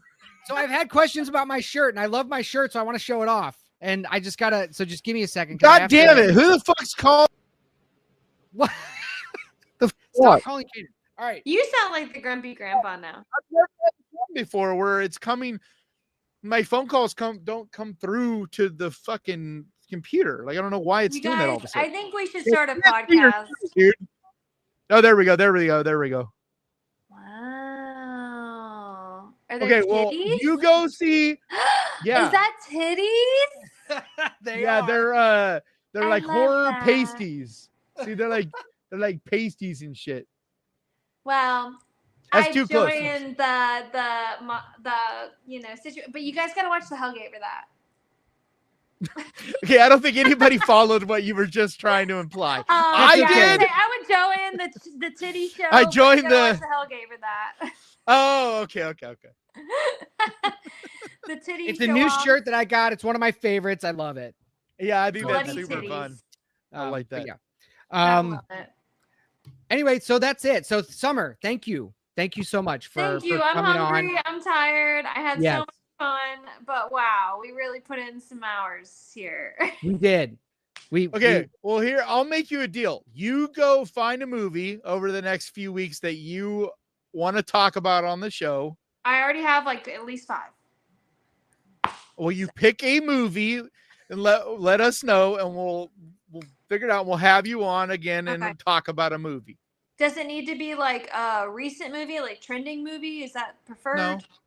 Okay. No. Well, it needs to be one that we just need to either have already seen it or have enough time for us to watch it. But Okay. One of my favorite horror movies, and you guys are probably gonna make fun if you already know what this is, but it's called The Descent. who would make fun of that? Like that's literally I considered love one of the that. greatest horror movies like in the last 20 years, 30 years, whatever. Yeah, The Descent's good. Yeah, I would Descent's love incredible. to do The second a one, podcast. The second one, not so much. Second but one is just like, and the third one is just trash. Did they do Absolute a third? trash. Yeah, they did, and it's awful. And then Have I I would love to not- talk about Jeepers Creepers. Yeah. But that's one where Um, I don't think they made a third Descent. Did they? It's like one of those trash ones. It's like you No, guys they are didn't. straws. They haven't made a third one. Just the second one that's trash. Yeah, there's two. There's two. The second one sucks because it literally is like the first Horrible. movie all over again. Really, like I guess I'm getting confused, but yeah, But, trash. figure it Jeepers out. Creepers is where it got like the second one was not the worst in the world, but then I it just went love the second so Jeepers bad. Creepers, and we Yeah, could talk but the for another third- 3 hours if we the were going to third talk was about that. but- awful, and then Reborn was one of the worst movies ever made. It is to this day still one of the only movies that I will say I actually hate. It all I went downhill. started it and Like I I turned it off. hate. I is started so it and I bad. turned it off so fast. I was like, this is actually like insulting. And those Wow. motherfuckers, because they own the rights, they're making another one. Ugh. Yeah. It's probably going to be even worse somehow. And then I would love to talk about Chucky. I'm a huge Chucky fan, even though it's kind of. Did you watch the series? I loved the series. Yeah, they're liked it. talking. I guess they're not going to bring because they're not making another. They weren't renewed for a new season, but God the damn. word is that they're gonna make another movie. So like the same team is working on hopefully another movie The soon. same So, cast from the TV series, or is it going to be? yeah, it'll be the same people because those same people were in the other movies. Like everybody, the only person that wasn't from the movies like before the series was what's his name from Final Destination? You know, the guy that kept having a different role each season. Oh Like yeah. Why am I spacing on his name? I don't know. I'm spacing too. Anyway, but yeah, so I mean everybody from the series will be back because a lot of those people like they've literally been involved in the movies. So they're just kind of going back to what they had been prior to the season. I'm a huge fan of Chucky, and I'm a huge fan of the original voice of Chucky. And every time they've tried to not have Brad the guy Dourif. Brad Dourif, and then his daughter. Oh my God, his daughter is super badass too, and she looks like him, and she's got the same mannerisms. And when they brought her into the series, I was pumped because I'm a huge she was fan in Seed, right? Yeah. I think she was only in one. So yeah, we don't want to give it all away at once, but those three off the bat, I would love to talk about The Descent, Jeepers Creepers, Chucky movies and TV show, and what else do I have categories of subgenres of favorite horror movies in my notes for ex-boyfriends who didn't appreciate it. You should fucking dude. Why don't you start your own channel and do what I do? Because because that's literally like that's what I do every week. Is those kind of lists that you're talking about? I don't feel like I'm that interesting or like. Neither was I when I started. Kanan's still not interesting, but he's popular. I feel like watch some of my first videos. Like I didn't know what the fuck I was doing. I feel like DJ is really intellectual with his reviews, and like he'll go on Facebook and post like his whole fucking but there's very different ways of doing this. There's like I'm not. I am very much like I'm an artist. I paint, I sculpt. Like that's the world I come from. I just feel like as an actor, people are like, who do you think you are to have an opinion about this? I'm here today because of the Hellgate, but I think otherwise if people are like, what don't think of it that way. Yeah, don't think of it that way. Think of it as I'm a pretty girl who is creative and artistic and wants to talk about horror movies. Like that's how you think. I don't think of myself as an artist talking about movies. I just think of myself as a one-eyed weird old man fucking making shit, you know, like I just am me. Wow. Like that's what I'm trying to say. Like I'm just my own version of someone talking about movies, you know. I'll talk to ChatGPT and it'll give me some ideas for my horror podcast that I'm doing just from iPhone because my ass does not know how to do live. I have a microphone though. And I used to have a DSLR, but I sold it at my yard sale. So I'm kind of I'm almost 5 years in of this and just about to hit 70,000 subscribers. And I still shoot all my stuff with just my camera or just my phone. Just your iPhone? Yep. I don't have a fucking camera. I have one. I don't use it. It just sits right there. Like the microphone is important. You need to have a good audio. So the audio was kind of shitty during my. If you're seriously interested in doing this, hit me up, and I'll genuinely help you interested in doing this. Yeah. Yeah. All right. Well, we gotta get out of here. Because like the biggest thing I took away from what you were talking about is that when you tried to do YouTube and stuff before is you didn't have a good, and DJ knows what I'm talking about. You didn't have a good direction. Like you need to pick a direction and then just go all in that direction, no matter what. I tried to be a niche beauty, like fashion realm. But what you just said is like, 3 or 4 different. You know what I mean? Well, if you watch like the YouTubers of that time, I was really into it during like 2016, and there was plenty of YouTubers like Jaclyn Hill, Jeffree Star. There are people who were totally within that, and they would talk about all things relating to beauty, whether it was hair, makeup, fashion. But but what a lot of people don't understand is people are you're looking at someone that's already known. Like when you start out, you want to pick a very narrow, and this is for anybody out there trying to do this. Yeah, but that's the point. because you want to just get started. You think of it as like a plant. A plant doesn't start as a fully grown plant. A I love plant plants. starts out as a seed. Plant. So you start out with one little thing like me. My list, that's it. That's all I focus on is my weekly recommendation list. And then as I've gotten more and more, now I do this podcast with DJ. I review individual movies sometimes. Like I branch out. I'm branching out more and more because there's an audience. But when you're first starting out, you want to really find that audience. And so like Jeffree Star, yeah, he could do all that because he's Jeffree Star. He already has that audience. It was a But when he started out, it was just makeup. Well, it was a Jeffree Star started out just combination makeup.